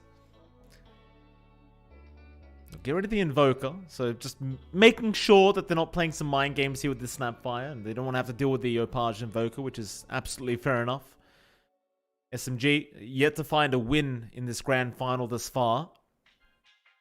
We'll go for the Shadow Demon again. We can assume that's for Arfu, which should mean that is probably going to be a position 1 Monkey King coming out for mid 1. So they're not going to hide it. They're pretty much just going to reveal it off the bat that that's what's going to be happening. I suppose there's a chance they could also still run the Bloodseeker as a position 1, but again, it's highly doubtful. I can't remember the last time we saw mid 1 play pos 1 Bloodseeker, and even then the hero just doesn't seem amazing in that carry role. What is it, John? My camera's blurred for some reason. There you go. It refocused. So God forbid we can't see your clear camera, John. Yeah. I'm going to switch off this effect and let's see if that fixes this stuttering issue. You will see my anime profile picture for a bit. There you go. So, wow, that looks terrible, but hopefully it works out because at least it will feed. We'll see.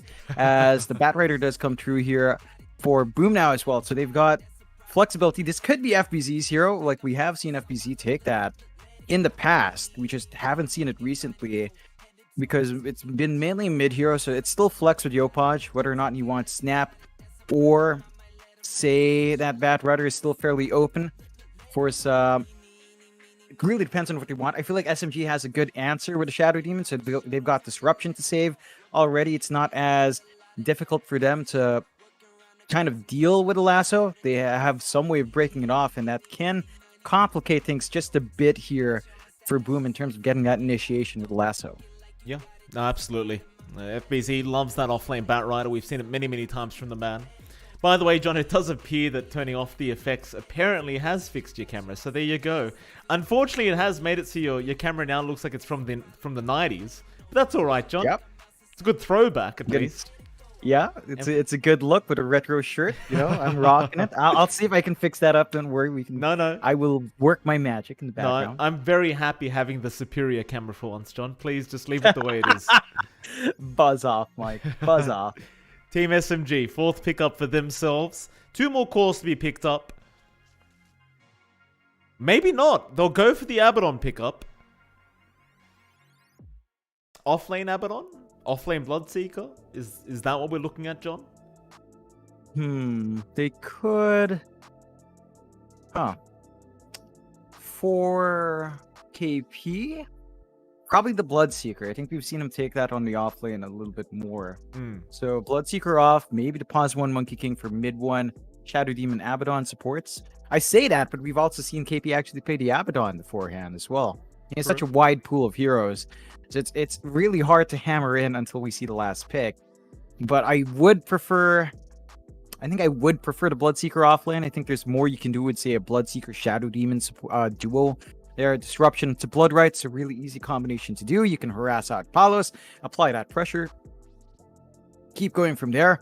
Abaddon Monkey King as a dual lane is pretty strong as well.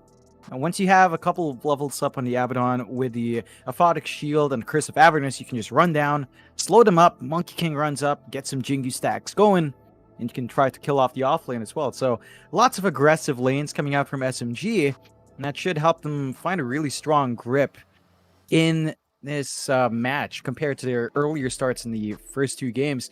This is shaping up to be a lot better. Yeah, no, certainly so.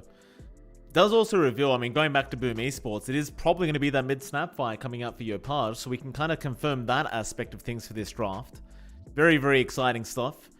Though, I've got to be quite frank, I'm looking more forward to seeing how SMG makes their own draft work and who's picking up what, because it is still just so darn open.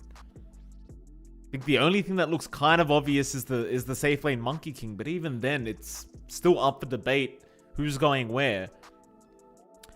Boom Esports, they're going to focus on that mid lane. They'll get rid of the Lina, which is quite respectable considering the Snapfire probably would have a really rough time. They also get rid of the Leshrac, as I can see you've turned some lighting on now, Jonathan. You are... I'm actually really enjoying this because I actually have the superior camera now. I am really enjoying this. It looks terrible. I just turn off the effects. It never does this. Oh, but John, you don't have to always have the better look, all right? You can give it to me for once. That's fair. I know you like farming your compliments from Twitch chat, but my time to shine. Thank you. Fair enough, Mike. Fair enough. Team SMG, final ban out. Banning out carries, of course. Palos is the only one left without a hero right now. Unless he's been practicing position 1 Enchantress or something, but I highly doubt that. SMG. Get rid of the Drow Ranger, which is something we haven't seen in a very long time, but I suppose against the draft of SMG, it would do quite well for itself. Palos? I'm surprised. Oh, hello. Okay. All right. They bring out the Field themselves. They bring out the Illusions themselves. SMG, they've got Monkey King to maybe deal with that. That's really it. Bloodseeker with Blood Right, I suppose. It's not amazing, but you could try to lock and appeal that way. I wonder how SMG close out. So it looks like we're lacking our Moon Hero. They could try for the Kunkka themselves. No, they go back to Mirana. Okay. So they bring back Mirana. They've got Mirana Disruption Arrow combination there. I don't know if they can handle the PL. Like, last time Boom had Kunkka, they had a PA with Battle Fear, which PL didn't enjoy. there's nothing in particular the PL doesn't like here. Maybe Monkey King and Wukong's would be annoying. Not a major issue. I guess Mirana does have good magic damage. You could go for a Maelstrom build. And that's about it. So SMG has to play really fast. I think they have to play with that Arrow Disruption setup and start running and gunning quick, because we are having the Yopaj Snapfire, and it is going to be FBZ and a battery. So that special is there. Let's see if he can pull off the same moves he had yesterday up against the Mirana this time for Moon. Of course, for Moon, having experienced that yesterday, I think he should be aware of what Yopaj tries to do, so he should be more prepared to kind of have to deal with that this time around. Okay, well, John, I'm going to ask you one last question. I mean, this could be the last time I'm asking during the grand final, but who has the superior draft? Oh, I'd say Boom. I think Boom's lineup is really good for the Phantom Lancer. It has a lot of room to just do what it wants. SMG isn't really set up to punish the Phantom Lancer at all here. Maybe if you can isolate it and get a Rupture off, that could be one way, but there's a lot of weaving in and out Palace can do. They've got the control coming through with a Bat Rider, at least single target control. Tim's on Nyx is their main AoE control, but that kind of balances out, because for SMG, it's also just Boundless Strike, Disruption Arrow, and Blood Right. That's their control. That's it. Not the most reliable as well. I think Boom's just going to be able to get Palace to the point where you can't handle the PL this time, because you only really have a Mirana who can go for Maelstrom, maybe a Monkey King who can go for Maelstrom as well, or a Bloodseeker who can go for Maelstrom. And that's your only answer to PL, just Maelstrom, and I don't know if that's enough. We'll find out, John. We're going to head into game number 3 of this best of 5. I told you not to keep playing with your camera, by the way, John, because it did start freezing again. So, okay. Not only is it terrible quality now, but it's still, it's all right, John. Don't worry, the camera's off now. You can go back to relaxing and not stressing about your camera. It's fine. You were glowing at the end of the day. Probably the internet. It's probably the internet at that point. I'm not sure what's up. It's all right, John. Don't let it get to you. It's fine. Yeah. Must be hard to be that handsome and not be able to show it off. You wish. Still into the game. Fortunately, no pauses this time, so whatever internet issues we have been experiencing from Boom's end has been sorted. There is a bit of an early smoke from SMG though, Mike, so kind of wanting to use their level 1 spike. They do have pretty good presence early on, especially if they can land an arrow on Moon. They get double wards on mid. Cliff ward and ramp ward. I don't know about that. That's a lot of investment on mid. It certainly is. We'll have to keep an eye out, see what the idea of that is. Obviously, it's not for the power runes. I guess you could spot the rotations, but you could have gone with the high ground ward there and still been able to achieve that. Maybe they're assuming your Page is going to farm that jungle side. I guess stacks can be made for FBZ on the Bat Rider in that jungle, so perhaps you could just steal them away if you do spot it happening. There's definitely some kind of plan here. I don't think SMG's done that on accident. They've definitely done that for a reason. I'm sure we'll find out as time goes on exactly what the reason is. I think it's likely that they just want to maintain control of the jungle, prevent stacks being built up for both the Snapfire and the Bat Rider to clear out there, so they can just roam around better, maybe line up for arrows, kind of also preempt the movements that Boom might want, and then also clear a better path for Afu to maybe play with that disruption setup onto the Mirana. Of course, we will see lanes break out first. Raji is heading down bot to help out mid one on his Monkey King. They are up against Tims and FBZ on the Bat Rider and Nyx, and it's a tough Bat Rider game for FBZ in general. I mean, you've got Disruption, you've got Aphotic Shield to kind of save, so there's a lot of save from the Bat Rider here, and down the line, I'm not sure how well FBZ can use the lasso, but in lane, it still kind of holds up. Mid one is still a melee hero despite a slightly added range, and that is something FBZ can abuse. Raji's doing a good job though, just pulling the creep wave behind, trying to give mid one as much free farm as he can by just equalizing the lane. Yeah, Tims will do the same thing though, and they might meet up in this jungle, but no, FBZ not going to allow that, as Raji now still trying to make them clash, and eventually it'll be in the river. So forget the bot lane, it's now the bottom side of the river that we're playing in, as FBZ's trying to back away from Raji, who just keeps charging forward, and that should buy enough time for mid one. Secure his CS just fine here. We'll have a look at the other lanes while we still have a chance as well. Of course, mid lane, you're Page in that mid Snapfire. against Moon on that Mirana. Now, unlike yesterday, I'd say on the Mirana you should have a much better time if you are Moon. As we saw yesterday on the Storm, he had a very rough time. But at least with the Mirana, you have those early charges of leap that should come out at the level 3, level 4 mark. And that will usually mean you can evade that cookie setup from Yopaj. Though I say that, there's one right now into the Scatter Blast. But of course, he just leveled up the leap. Yep, and that's something we've seen Yopaj do before in the snap. So I think Moon, what we tend to see from him on his Mirana is that he runs up close, he uses the leap offensively to line up for Star Storm, and just try to be aggressive that way. I think Yopaj is in a position where he can punish that. So Moon's not going to be as aggressive in this lane. Yopaj is going to be the one trying to apply pressure with his big nuke and Scatter Blast. And that should lead to a more equalized laning phase where both heroes will just focus as much as possible on CS, but Yopaj will be the one lining up for the cookie stuns. Easier for him to do that compared to Moon trying to land a bit of an arrow. He's probably just going to be using that arrow for a few creeps, ensuring the CS. We will see if Afu can rotate. I think if you can have a disruption setup, it should be fairly easy to find that Snapfire kill if you want it. Rogi's still just chasing down Tim's down to that bot lane, not allowing these stacks to happen. So really making sure FBZ's not going to be able to access those stacks. They're not even going to be there, though Tim's does actually still stack it up. That's Impel out onto Rogi. Actually takes the Banner Rune as well, so a lot of value here on this Nyx Assassin. And of course, the last lane we haven't managed to talk about yet is the top lane, where you'll see CTM and Palos against KP and Afu. Of course, you mentioned this in the draft, but KP has played a hell of a lot of Bloodseeker, and is pretty darn good with the hero. This time around, not giving it over to Rogi. Because against Palos and CTM, do you think one team has the advantage over the other? Not necessarily. I think there's some aggression you can play with here on the side of SMG, particularly disruption to Bloodright, along with a few stacks of the Shadow Poison. You can definitely try to rip into Palos, and Palos has to measure himself out a bit more. There is healing coming through from CTM with Nature's Attendants. He's got the enchant, but he doesn't really have a large camp to kind of play with. Afu's just using his body to block the camp. He's also just preventing that early presence from Ench. So they're mitigating the presence of CTM. They're making it a bit tough for Palos to find his farm. And Palos is lagging behind KP. So not the best of news there for Boom.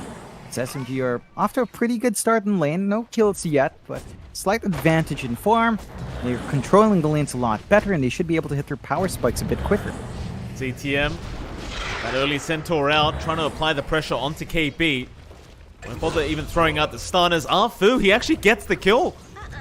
Didn't realize that's how many Shadow Poison stacks were there onto Palos, but apparently there was quite a lot, and in the end they secure first blood on their Shadow Demon. Pretty big kill to get. That was around 560 damage magical. So it just burned right through Palos. Managed to get that kill, slow down that tough lane for the PL already. And this could be an issue for Boom, because we talked about this the last time we saw the Phantom Lancer. It doesn't flash farm well.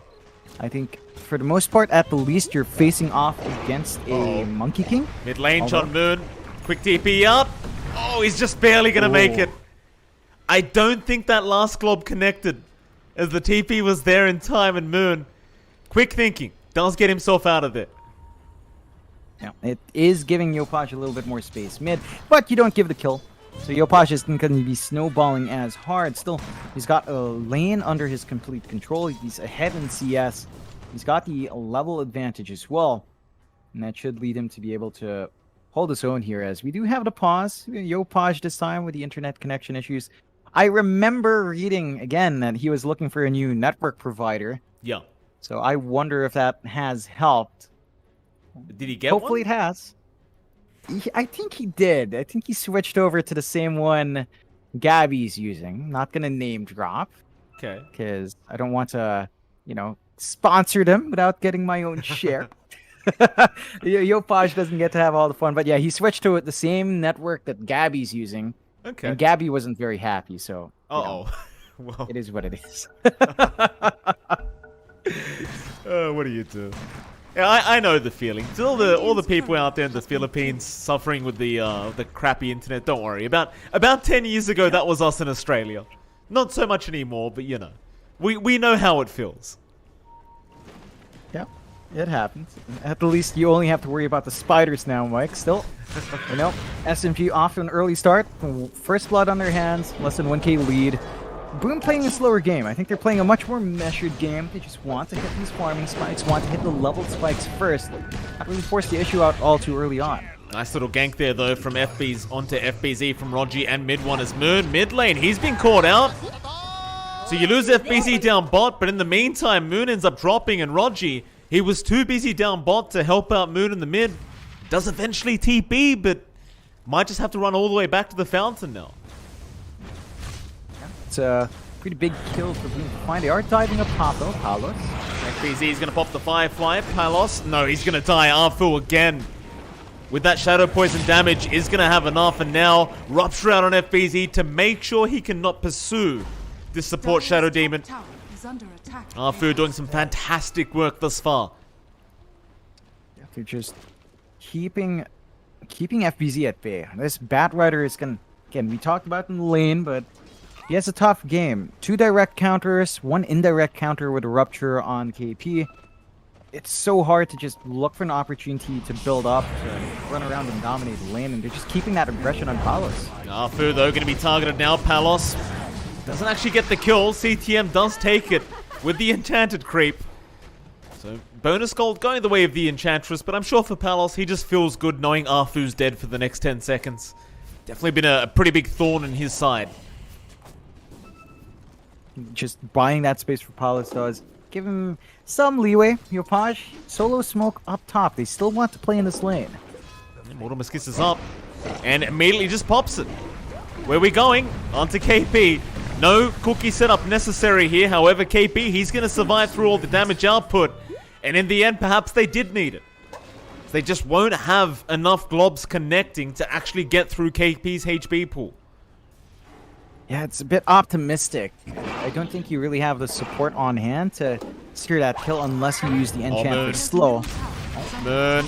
Disruption's there in time, but that's going to allow Tims to get an impale if he wants to, but you don't have the follow-up now. So Moon will have his teammates around to help out. In fact, he goes for a final leap in. Back in on Tims. Do they have the damage? It turns out they do. He activates the double damage rune to ensure it. And 4-2 is the scoreboard now for SMG. They are getting that early start they need. They're keeping Boom in check. They're winning out in every lane. And the one issue is that Moon's maybe lagging a bit behind in farm in comparison to Yopaj, but he is starting to open up the map more. They're forcing aggression on mid, and they're just camping mid lane. They just want to keep applying pressure on Yopaj. They do. Impale's not going to land, but Cookie will be there on Rogi. Still Arfu. He's going to make his presence known, and that's a nice tank there from Tims on the arrow to make sure Yopaj doesn't cop it. And Tims, he even has the dust ready. So Arfu should certainly just be dropping here on that Shadow Demon. In fact, Palos wanted to come in and claim the kill, but now Yopaj takes it. Just keeps missing out on all the kills here on the peel.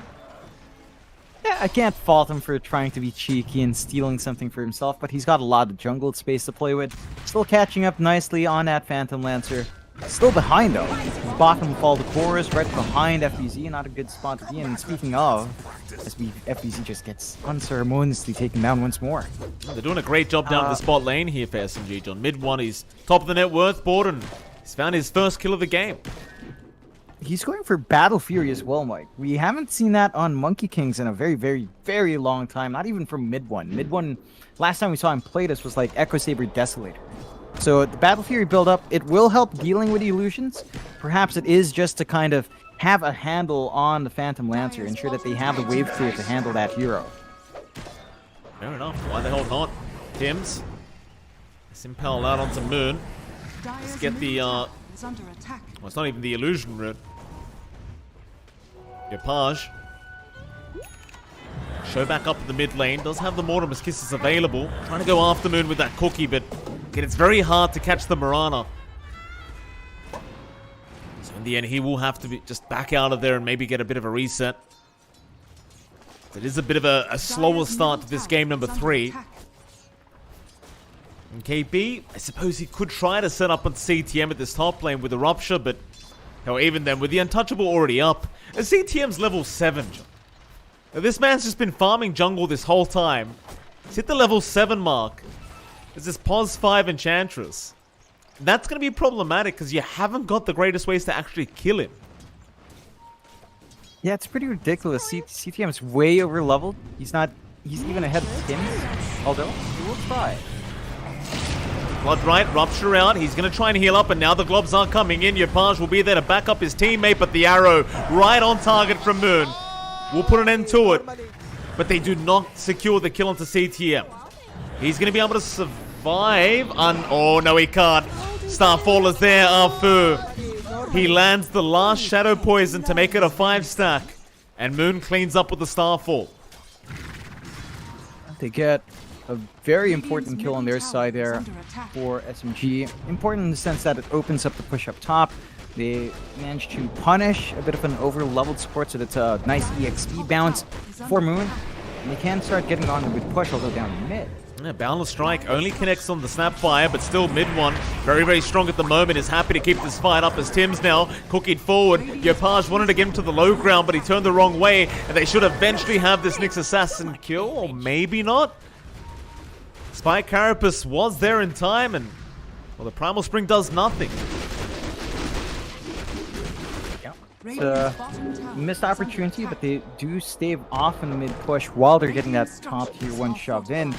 Still a bit of a struggle with the back and forth on objectives, but Boom have also cleared out space to clear out the bot tier 1. So they're going to be able to go for an even 1-for-1 trade if their top does fall.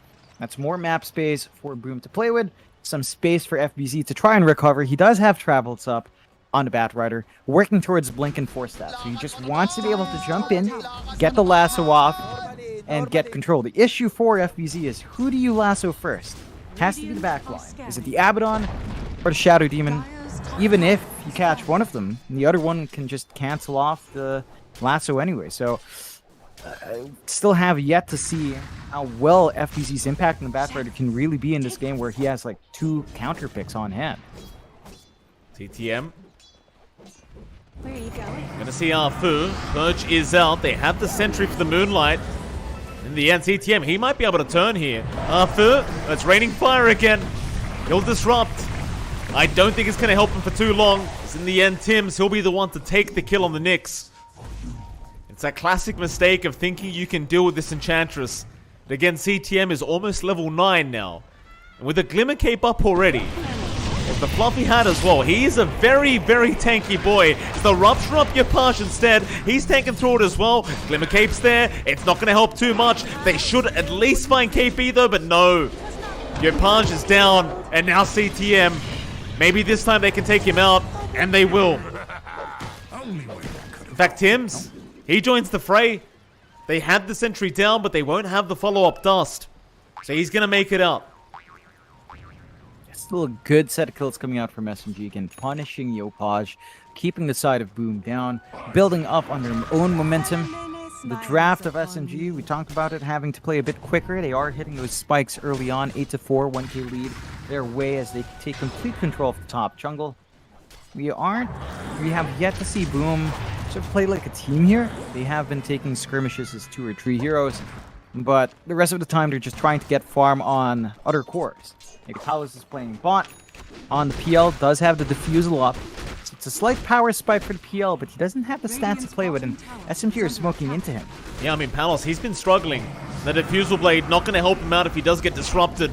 Is Moon going to jump in? Palos, they'll find the real target. Boundless Strike there. Mid one should have enough and does. In fact, Arfu's the one to take the kill once again on the Shadow Demon. Palos, again, just continuing to struggle here on this Phantom Lancer. As SMG continue to dominate this game 3. Yeah, and again, they're just keeping that aggression. They understand how Boom wants to play this. They want to play it slow on Boom's side. They want to sit back, farm, hit certain leveled spikes with Yopaj. Start to build up in that core snap, start to build up in the Phantom Lancer, overwhelm with illusions, but they're not giving the room for Boom to do that. SMG's just constantly working this map, applying pressure, cutting off the cores, and ensuring smooth farm doesn't come true. They might need to start focusing on objectives to really make that happen, but for now they're doing a pretty good job in trying to cut them out. Tim's going to scout up for the team. To the high ground they go. Arfu is going to get caught out. Globs are in again, but Disruption's going to make it just in the nick of time. but he will still end up dropping. So they'll start with one support kill. SMG moving into CTM. Down a strikeout, but he's got the heal up. He's just going to walk away. In fact, they'll turn around mid one. He's been lassoed, but no, the aphotic shield is there. Rogi, he'll save the day, but for how long? Tims, no, he'll have to TP out as well, but that'll be no good. Rod of Atos to hold him down on that Nyx. Is FBZ? We're actually kiting in and out. KP, get aphotic shielded up and is going to be able to back. Mid one. Back in, but being very careful as CTM. He's stuck around. They will be able to at least get another kill onto CTM, and SMG still finding the positive trades here. They're still making it work. It is only 2 support kills. So Boom, probably not feeling that bad about losing the 2 heroes. They are still getting space out for the cores to find farm, to keep building up. And SMG, they're not pulling ahead in a big way yet. It's a 1k lead. It's rather even all the way from Moon down to Palos. The only one that's breaking away is mid one with the Battle Fury. So in that sense, there's still a lot of room for Boom to hit some item timings here to build in and counteract what SMG's trying to do. 4 staff for FBZ is almost done. And then he can try to play with the Blink Lasso, but again, it's just a difficult game for Batrider to do so. Our Phantom Lancer, Palos, is saving up for the Yasha. More than likely looking for the Manta style, perhaps S and Y if he feels like the stat resist is more important. And just more to play with. Tims does scout out Raji. He has the borrowed time though. So Impel not going to do too much. Cookie off the mark as well. Nice little escape there from Raji, and let's get some deep wards down before he has to leave. And an immediate smoke up now. SMG, they know exactly where the Snapfire is. Tims, he's going to make his escape, not knowing what's coming. Yopaj, no, he's going to make it in time as well. He's already past that T2 tower. Not really much they can do to catch him out now. Dire's middle tower is under Does attack. manage to run through in the side of SMG. Still staying in that smoke though. Looking around the top lane, but don't really catch out the side of Boom. Again, they're working on the right side of the map. They've just got Palos sitting down bot basically this entire time. Still building the farm up.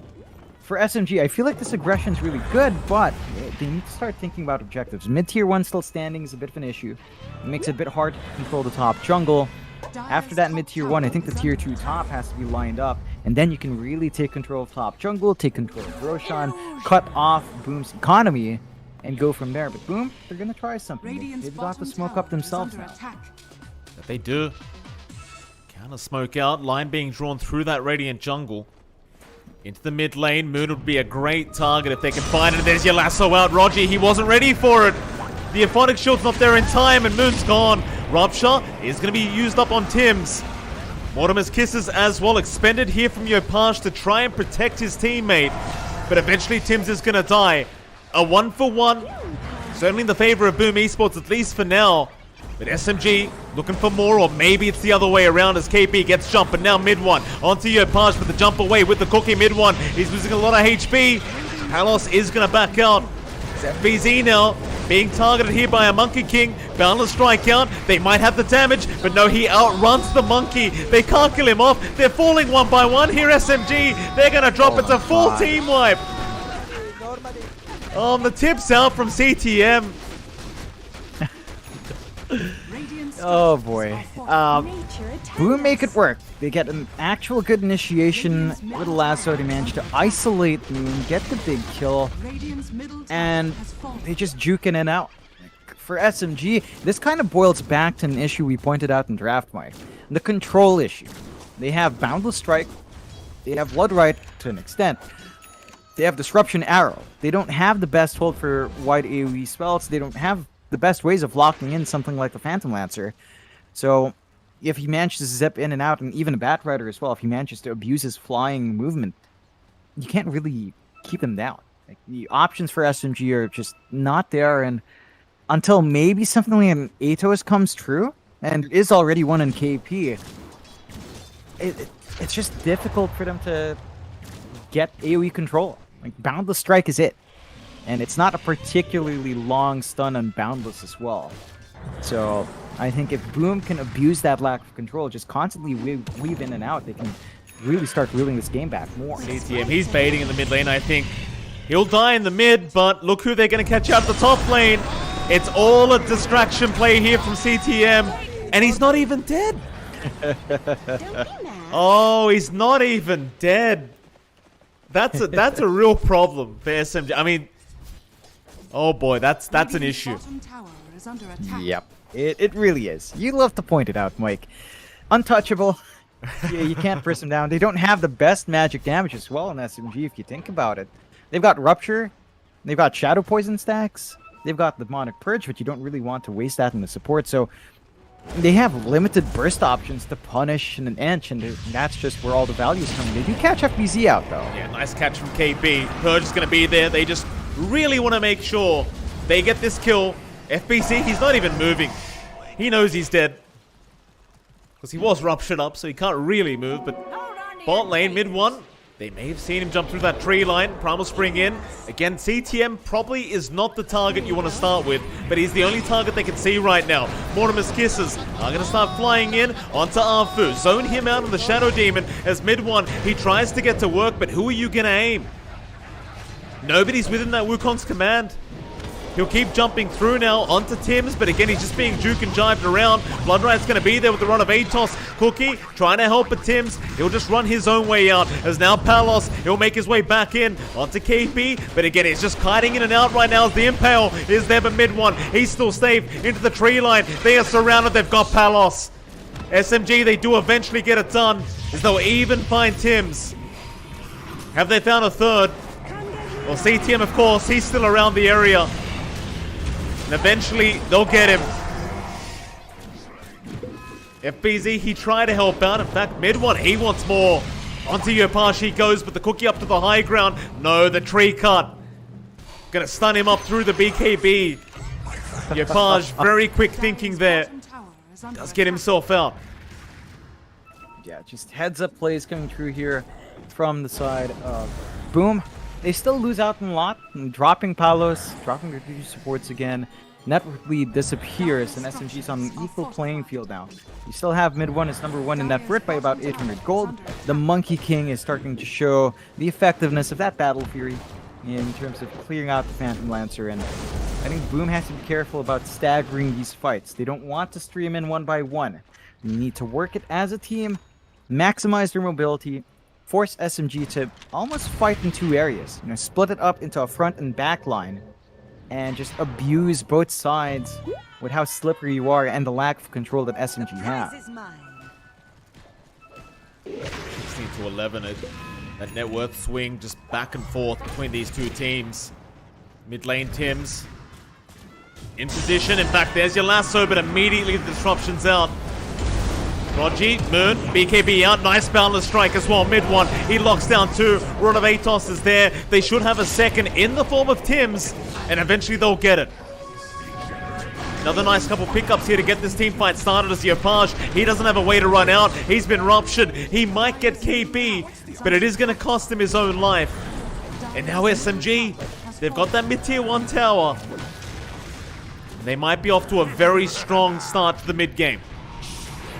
Palos, he's been scouted. They'll try to go after CTM first, and they should have him. Once that Glimmer Cape wears off, or maybe not, he's fine. Just buying space out for Palos to keep farming up that ancient camp. Highly effective there from Boom. High efficiency, I mean, from Boom. But they are losing that grip now. SMG is still within less than 1k gold. The farm distribution's rather even across the board, with Palos being the big difference between Palos and mid one, about 1k difference there. So the Monkey King is starting to work that battle for you quite well, using that damage output strongly. Palos is about to save up for the Scotty at least. So he's one ultimate orb down, just 2 parts to go. And once you do have more stats on the PL, that's when it can start to pop back in. We saw that coming through from mid one himself, where once that PL was tanky, it can be hard to deal with illusions, even with a Battle Fury, even with the physical damage output of a Monkey King. I think the PL still has room to dance around there. You just have to stall for that point and boom. So the important matter is just slow down the game, prevent your objectives from falling, save your tier 2s for as long as you can, And eventually you'll hit these level spikes as well. Like Yopaj, level 20, when he hits that with BKB Daedalus, that's when it gets scary. That's when Snapfire's physical output skyrockets and, well, you're going to have to face the Rat Brandmaw with shotgun. Radiant structures. What's the machine gun after that, John? The shotgun's right now. Roshan gonna get started mid one. He does have the Ags up now, so a pretty big power spike on the Monkey King. They'll rush the Roshan pit, and there's no vision here from Boom Esports. They have no idea this is happening. They may be able to take a wild guess though, as all of SMG are missing across the map. And that Roshan, first one of the game, is gonna go the way of mid one. So another great pickup here from SMG's end of things. And with this Aegis up, they should be able to continuously just keep applying that aggression. Yeah, they can just take the risk now with mid one up front. They can try to force the issue onto those tier 2 towers, look for the push, and that's what they're going to do. Line up for top, take control of the top jungle. The side of Boom already found a bot tier 2 though, so in the end this is a bit of a tower trade, but not one that SMG minds at all. Still going to be a big objective. We've talked about them starting to melt some of these towers. They will get that done. Boom are still keeping pressure on the tier 3 though. Yopaj is shoving in the creep wave, doing what he can, knowing that there's not going to be a TP response for a while, and just working the map as best as they can. They know they can't quite face up against SMG yet, so might as well just work the map while you are able to. They do force the rotations back down bot. In fact, oh, Yopaj, quick blink out, but Arfu gonna have a look around. Won't be able to find him. Post call there for our Snapfire. CTM still just farming the jungle himself. Almost at the level 15 mark now. I'm going to be a little bit tankier if he does go for the extra attendance, but also opt for the damage if he's feeling a little bit cheeky. Arfu, not going to spot out CTM. He'll barely get out with his life intact. You can see mid one, he is working now on towards that Eye of Skadi timing. To make him a lot more frightening on that Monkey King. How's Palos going? He's doing the same thing. It's almost there. He's been saving up for a while. 2 orbs up, just about 90 gold away, so he's going to have it slightly earlier, and that's the stat padding we're looking for on the PL. This should allow him to really run around, get a good slow off, get control off. While all of this clumping up is happening from SMG, Yopaj is still shoving in bot, although he will TP back. We want to defend him. Lasso out, the 4-staff's there, but disruption, Arfu ready with it. Still, Impel is out mid one. He gets the Aphotic Shield now, and they do take down FBZ. KP has also dropped though, mind you, and there goes your Aegis. Mid one, he's very deep right now. He needs some help. BKB out, he'll pop the Wukong's command, and he'll go right for the TP. That's all he can do at the moment. Though I can't say the same for Moon, who did get caught up by Tims. And that's going to be a 3-for-1 in the favor of Boom, and they easily defend that high ground. I mean, they still get a lot of value from the lasso of FBZ. Even if it's disrupted midway, it drags mid one back far enough that they can manage him. They can do damage to him without worrying about the rest of the heroes in their control. And it gives an opening for Boom. So they still abuse the Batrider pick, and they still abuse the PL. Like, with the Skadi up, it's hard to melt him down. With the build-up you have here on mid one, like Battle Fury Ags is nice. Doesn't give you the burst damage to deal with the PL army with a lot of HP. And that is something that Palos is showing us now. So, Boom, take a good defense, clear out the Aegis. They get the lead back there. We tweak a marginal lead, not the biggest lead in the world. But now they don't have to worry about an Aegis. They don't have to worry about SMG on the high ground. They can look to retake some control on the map, force their own issues on the opposite side of the river if they want to, and keep the steady build-up. This is still time where Yopaj is hitting level 20. He's got it up, Mike. So there you go. Little Shredder with his attack damage. BKB up. Crystallis, Daedalus next. And that's when Yopaj will really pop off with a hero. Not that he hasn't yet, but, you know, it's when it gets really exciting. Yeah, I mean, you're still going to need that crit. You'll start working on towards it now. So he does want that silver edge, but I do agree. It does get a bit entertaining now with the Snapfire. Though I say when it's 25 is the most entertaining because you get the 3 times the little shredder. Still top lane, FBZ been caught out with the purge out. He can't force staff away, and even Tim's drops mid lane. In fact, who else is that? It's CTM being chased down by Moon and Rogi. But they'll have to let him go. It's top. They even found Palos. Another great kill here for SMG. They're going to lose KB out, but they've already found 3 different heroes. And now with that, they should be able to secure this tier 3 tower. It's a buyback on Palos, but still going to keep that pace up. Mid 1, can he actually stick around? CTM with the impetus. He's doing a fair bit of damage. They'll try to keep him healthy. Give him a reset to go back in. Boundless strike out. He'll go in onto CTM, but he's got the heal available. Yopaj, he'll move in. Rogi, you've got to be careful, but he does have that borrowed time, and now the Desolator hits Moon. He is just annihilating Yopaj in that Snapfire. Eventually back in onto that top racks, and they should be able to claim it. No problem. Now it's all about just trying to get yourself out. In fact, never mind. Why not just go back in? They've got Tim's down, and they've got CTM, I think. That Glimmer Cape surely does... No, it does save him. Boundless off the mark. FBC looking to move back in, but can he get a nice lasso off? Not quite. So 1 lane of barracks down. Do they want to keep playing with fire here, SMG?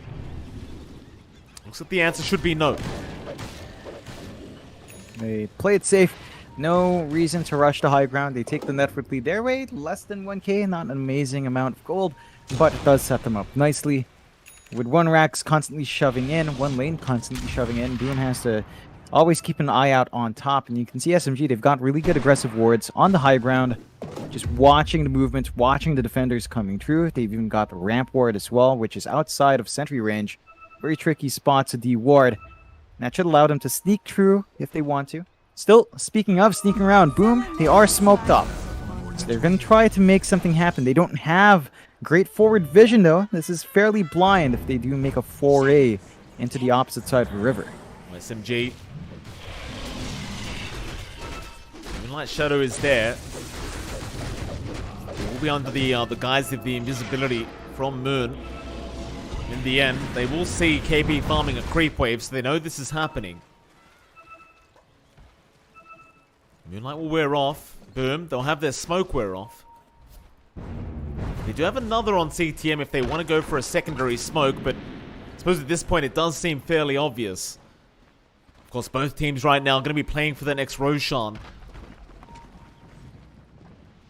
Boom. Now starting to move in that mid lane. Pings immediately out on Palos as KP was looking for a rupture. Doesn't quite get it, but they've got the purge on FBZ. Gleipnir out as well into the Boundless Strike, and that'll be enough. However, Impel, Moon, he'll beat KB up and be just fine. Wukong's command is there. They're surrounding Tim's, and they've even got the Nyx Assassin. Another great pickup as KP. He will rush forward for the rupture out, and he's got the real Palos. That's the target you want. But can they deal with him? Gleipnir there, illusions, they are falling. Mid 1, trying to chase him down. Palos still trying to be as elusive as possible. He'll rush forward onto Yopaj. KP about to drop, but the balance is there. They've locked down Palos. Surely they get the kill, and they do. There is a buyback available, but they might be able to force it here on the side of SMG. They've got the numbers advantage. They can just look to pressure high ground. Respawns are coming through, though. In about 10 seconds and 20 seconds for 2 heroes on Boom. So they're not going to be out for too long. Roshan's a bit of a longer timer as well. 2 minutes 20 on that timer, and SMG's not going to be able to play for that objective. So going to have to just force high ground. Buyback is probably going to have to be forced out here. CTM, he's going to survive with the Glimmer Cape. Tims will try to drag this out with the Aghanim Scepter, but he's already taken so much damage from Moon and mid 1. They're just going right to work. Cookie's there, but it's not going to be enough. He's down already. CTM, just with the impetus alone, is trying to hold them all back. And they really don't want to commit the buyback on Palos. I suppose considering how behind he is on farm in comparison to mid 1 right now, you kind of need all the gold you can get if you are Palos. Like, it's such a massive loss if they buy back, because it's going to delay out that heart timing. And that heart feels like it's going to be key in maintaining the presence of PL up front. If you can just tank through the hits, slowly but surely chip away on Monkey King, burn the mana of these heroes, and they can sort of clean up on Boom's side. So as much as possible, you want to allow Palos to hit those spikes. And they at least successfully defend the high ground. Not much to be lost there. Tier 3 is down to less than half HP, so it is kind of vulnerable in the next shove out. But you're also stalling out for Yopaj as well to an extent, Mike. Like the level 25 talent you talked about, just a level away. That's still a lot of EXP, like 2000 EXP. But once the low shredder starts bouncing around, and once you get that silver edge up with a crit, it will feel a lot easier to get some damage off on Yopaj. So you're finding some options here for Boom. They're lagging behind a bit, but not by a huge margin. 4K at 36 minutes is not the biggest lead. It's still something you can play with. Well, hold that thought, actually. Mid one, gonna jump in. He is kind of alone right now, but his team is making his way over. And FBC's gone again. It's just such a hard game for the Batrider, as now Tims has also been caught out. And that's gonna make this high ground defense very difficult. Without that Nix up, they might have time to get the respawn. It looks like instead they may end up losing the Roshan for Boom. SMG should have first dibs. Gonna have the huge opening for the Rosh. Is set to respawn, but we've got an unfortunate pause timing here. So I had a question, High John. ground push has begun. Yeah. With the Silver Edge, right? Like if you pop Little Shredder and then go into the Silver Edge, and you have the level 25 talent, so it's a triple Little Shredder shot. Does the break apply to 3 different heroes? Because it is using. That's a very good question. Yeah. I would actually. I would assume it will only apply to the primary target. Because it's a There's the guaranteed off crit chance as that- well. Yeah, there's the off chance that it does apply to all 3, so you never know how it's coded. I'm not aware, because, and as far as I know, that doesn't work with say a Medusa with her talent for orb Right. effects on her attack. Doesn't work there. So assumedly it wouldn't work here, but you never know. You never know with how the coding goes, Mike. No, that you don't, John. That you don't. Still, time for that. There's still a lot of time for that level 25 moment, and in fact, the game may not even last that long with the way this game's gone. I mean, SMG 6K ahead. Dota Plus is saying they've got an 85% chance win probability right now, and I'd have to agree with those numbers. And Palos in the PL, like he's been trying his best, but even with the farm, it just feels like mid one's so much stronger on this Monkey King. Especially if he has that Wukong's command. And I think when you give props to the supports as well of SMG, like these disruptions and aphotic shields from Rogi and Arfu, they've just been so difficult to work with. And you pointed this out earlier, but FBZ, he doesn't even feel like a hero right now. He's just not able to get anything done on the Batrider against these supports. Yeah, it's not even a game for FBZ, I'd say, at this point. Like, he got one good lasso on the high ground defense up top that dragged mid one behind the tier 3, behind a rack, so that allowed him to get some hits off. Beyond that one lasso, it's been next to impossible for him to have any sort of front control. And it does feel like he needs a BKB to at least maintain presence. That was a lot of disconnects and reconnects from Yopaj, so they're going to be trying to reset his internet. So, unfortunately, it looks like if he has switched carriers, it's nowhere better off. No, I suppose not, unfortunately. I was I mean, asking you to be this, fair, like, again. what is it, John? Yeah. I mean, to be fair, right? I said it was something Gabby was particularly mad about. I think his stream title was so-and-so ISP equals bad player or DC. Something. That was his stream title, and he's just so upset. Wait, what? No, SMG knows. Uh-oh. I got knows Zex. Yeah, Moon's like, wait a minute, what? Wait, nobody said ready. I mean, he does have a point, John. He's following the rule book. Wow, that is so. Wow. All right. I guess I've got to take a peek at that rule book because they don't look very happy now. No, I mean, I don't blame SMG. How are they meant to know? So, Because we've never had that. Never. Like, immediately on the reconnect, it's usually the other timer. But the $1 million oh well. dream code? You were saying, Mike. You were saying. was asking you a couple months ago if you guys had gotten like 5G access in the Philippines yet, or at least where you are, because you're nearby your Paj. Yeah, no, I think we do.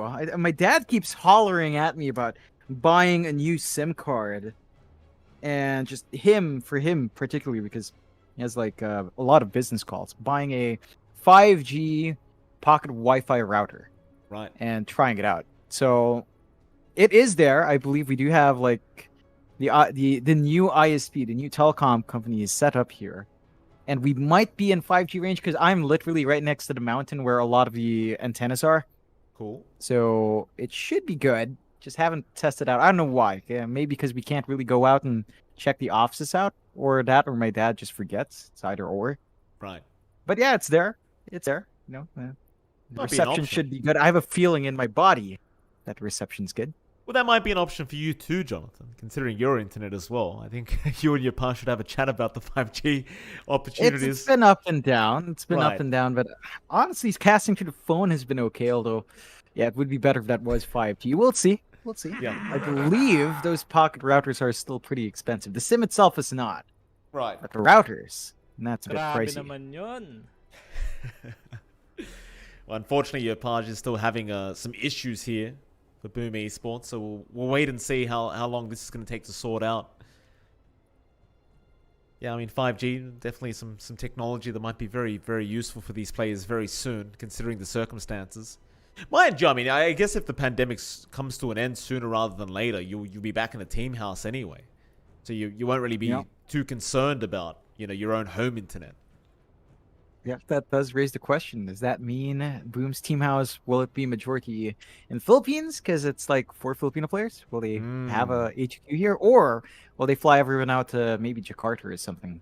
That would be an question. interesting twist. That's a very good question. That'd be it.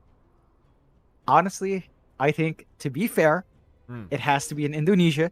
So Right. that the boys can't just speak Filipino and get away with it. FVZ gets to have a little bit more leeway there. Give the guys some love, Bring You them know- to Indonesia. He's not getting that, though. They're going right to the Philippines. You know what's going to happen. For sure. It's exactly how it'll go. Another topic, John. I tweeted at Skem yesterday. CTM. Uh-huh. I asked him, if you win the grand finals tonight, are you going to get a new tattoo? He did mention, he responded to me that he's going to get a tattoo no matter what. So lose or win, another tattoo coming out next month for Skem. Okay, Mr. CTM, as we are back into the game now, mid one. We're going to the T3 tower. Glyph forced out, but it is still a 5v3. One of his kisses, he will spend it straight off the bat. It's not going to do too much though. Just trying to zone them out and buy more time for the rest of the team to be up. But SMG, they're not going to back. They'll secure at least one lane of barracks before Tims and FBZ are back up. Be another nice objective secure here for SMG. And speaking of objectives, they've also got a Roshan to play for. It's a nice big objective to take. They scouted out with the arrow. Roche number 2. Ag Shard Aegis. So it's going to enable them to look for the end game here if they want to. They still have a tier 1 to clear out down bot if they want the Megas. But Boom, they're not resting easy. They smoked up. They want to check out Roshan as well. They've got the Heart and Palos. That stat stacking the PL is up and running. Palos. Move in, mid one, immediately out with the stun. Tims is going to be there with the impel turnaround. He's low on mana right now. Mid one is still going to go right after Tims. They just burst him down so quick. Moon, he's got so much damage with the Leap Desolator. CTM. Slow it up, but there's your lasso out. They've got the target. Disruption is going to be there in time. Arfu, he may have saved the day, or maybe not, because the flame break is there, but mid one, again with the BKB, is going to be fine. Instead, they'll focus down Moon on the Mirana, and they might just get him. Moon's down. No buyback for him, nor is there one for Arfu, and now Rogi's gone. Though he does have a buyback. But they did not secure Roshan. And that will mean Boom Esports will be the ones to go after it. And that's a Roshan with the shards up. It's a big take here for Boom. SMG. I have to ask.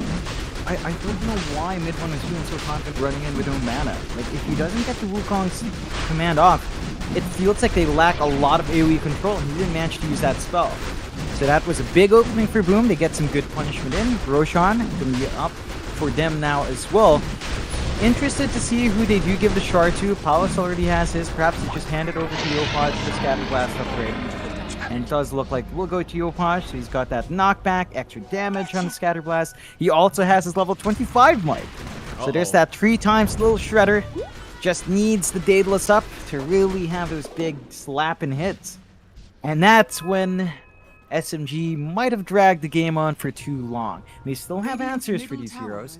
They still have a way of shutting out the Batrider from even finding Lassos, but it looks like from Boom's end, they just need a little bit of a pullback. Not all the way, just enough to line up for, say, a Nyx stun into the Spike Carapace and Impale.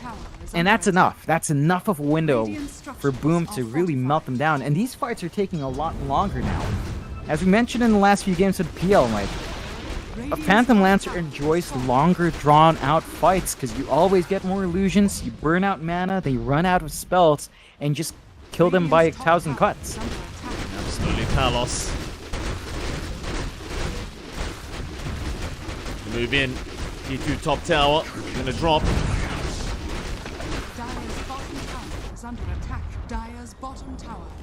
Smoke out there from SMG, but it is a smoke-on-smoke situation between these two.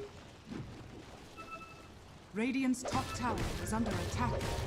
TP in, Palos, that's a very confident TP. Arrow's not going to connect, mid one, still going to go for the man fight with the Wukong's command out. Palos, who is he going after? He'll try after KP, but he's taking so much damage. But now the lasso, they've got mid one, nothing to cancel that off. FBZ, he might eventually drop. He tries for the TP, but won't make it out. Still, Tim's back in with mid one, getting so much damage out. Wukong's command and the Boundless Strike does land on the PL. Nobody's actually dying yet, apart from Tim's. And FBZ, who bought back.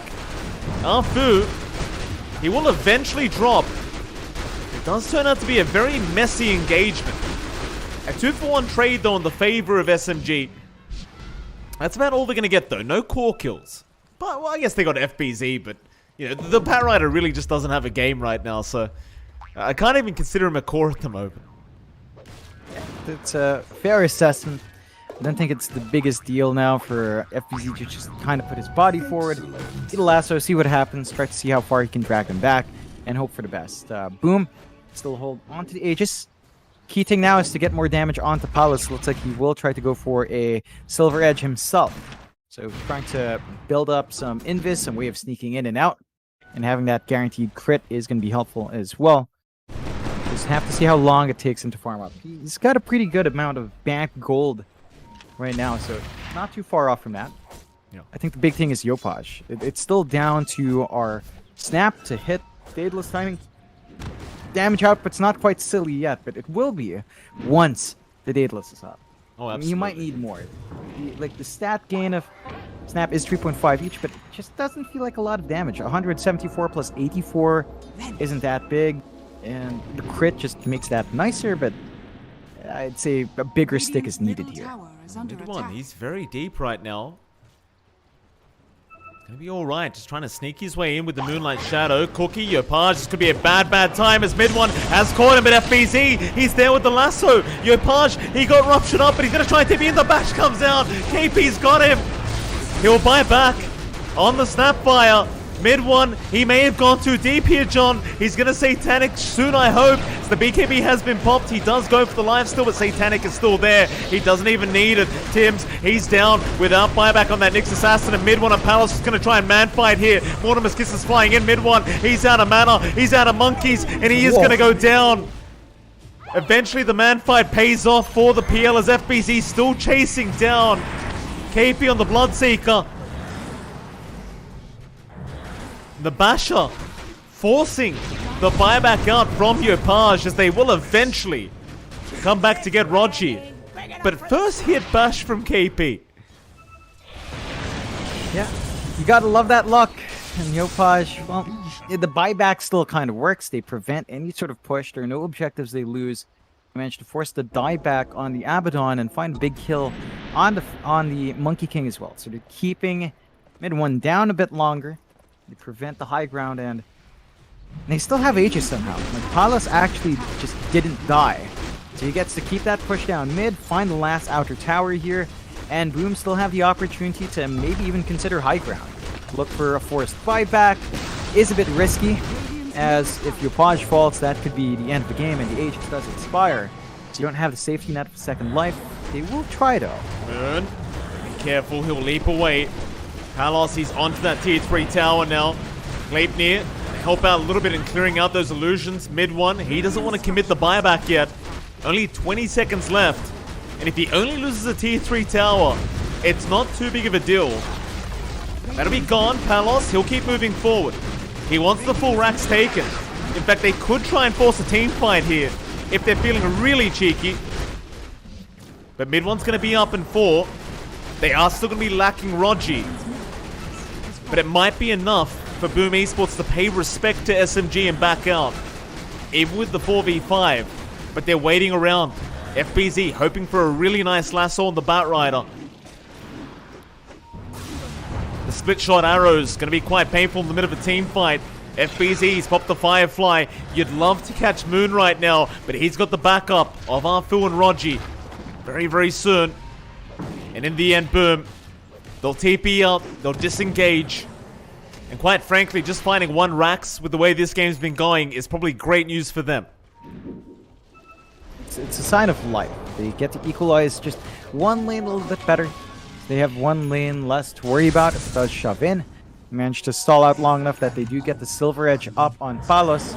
But that's the full Daedalus up for mid one. So his damage output skyrocketing, but so does the Opaj. Uh-oh. Daedalus up as well. So we'll see how much that little Shredder will do now, because it's time for the big boss Grandma.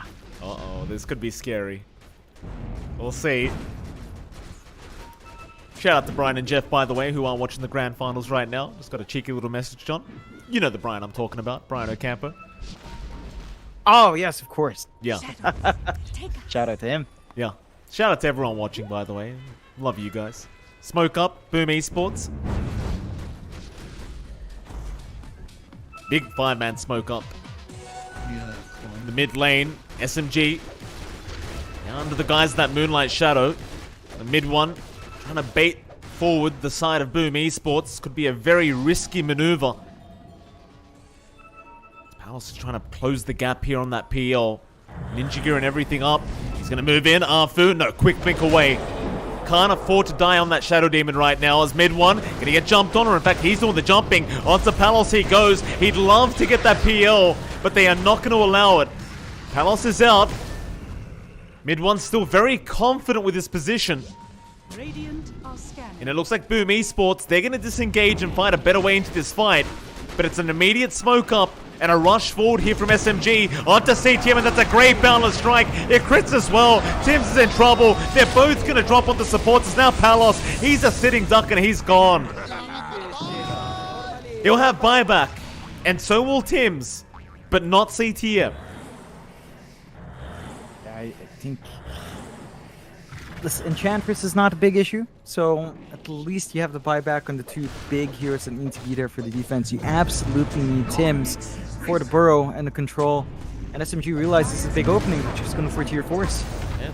I mean, you've got to force the buybacks. In a game like this, so much on the line here between these 2 teams. Every little inch kind of matters. You saw that Daedalus up now on mid one. The damage is no longer an issue. Moonlight Shadow out. They're going to try and force these tier 4s no matter what. Flame Break is there. Mid one. Immediate Wukong's command out. That area denial around the Roshan pit as the cliff is going to be forced, but Lasso is there. There's nothing to cancel Lasso off. They've got the Mortimer's Kisses flying as well. He needs to pop that Satanic. Mid one. He'll get into the fountain and he'll get rid of FBZ. 3 down already. Boom Esports not looking great here. They'll find Rogi. Meanwhile, Yapash trying to find mid one in the tree line, but is unable to scout him out. They do defend the high ground, but it's still a 4 versus 2. And the Ancient is completely exposed. Oh yeah, it's a scary spot for Boom. Respawns are still a bit long. They're only going to have the Enchantress respawn really coming in soon. Still a massive opportunity for SMG. And look for the safe play, look for the Megas first, and completely shut this game out. Quick BKB coming through though. Oh, Palos, he got scouted. The arrow's going to connect. He's gone. Or is he? Doppel's there in time, but it doesn't matter. Oh, the sentry ward was there. He thought he was invis. This game could just be over as Yopaj goes down. SMG, they will win game 3, and this grand final will continue. Oh, they managed to hold out there on SMG's side. Boom. I don't know about it. Like, it feels like there was issues from the draft. I think giving FBZ the Bat Rider, despite having the Abaddon, despite having the Shadow Demon on hand, it was way too confident, and it was definitely punished. Like, there was just no game coming out from FBZ. He still got some decent lassos going, pulling back, especially in the top defense, pulling mid one all the way back behind racks. But in the end, it just wasn't enough. The Phantom Lancer Sakura just doesn't feel amazing, even though on paper there were ways for pilots to play against mid one. He didn't have the early impact. He didn't have the farming pace to really overtake early on.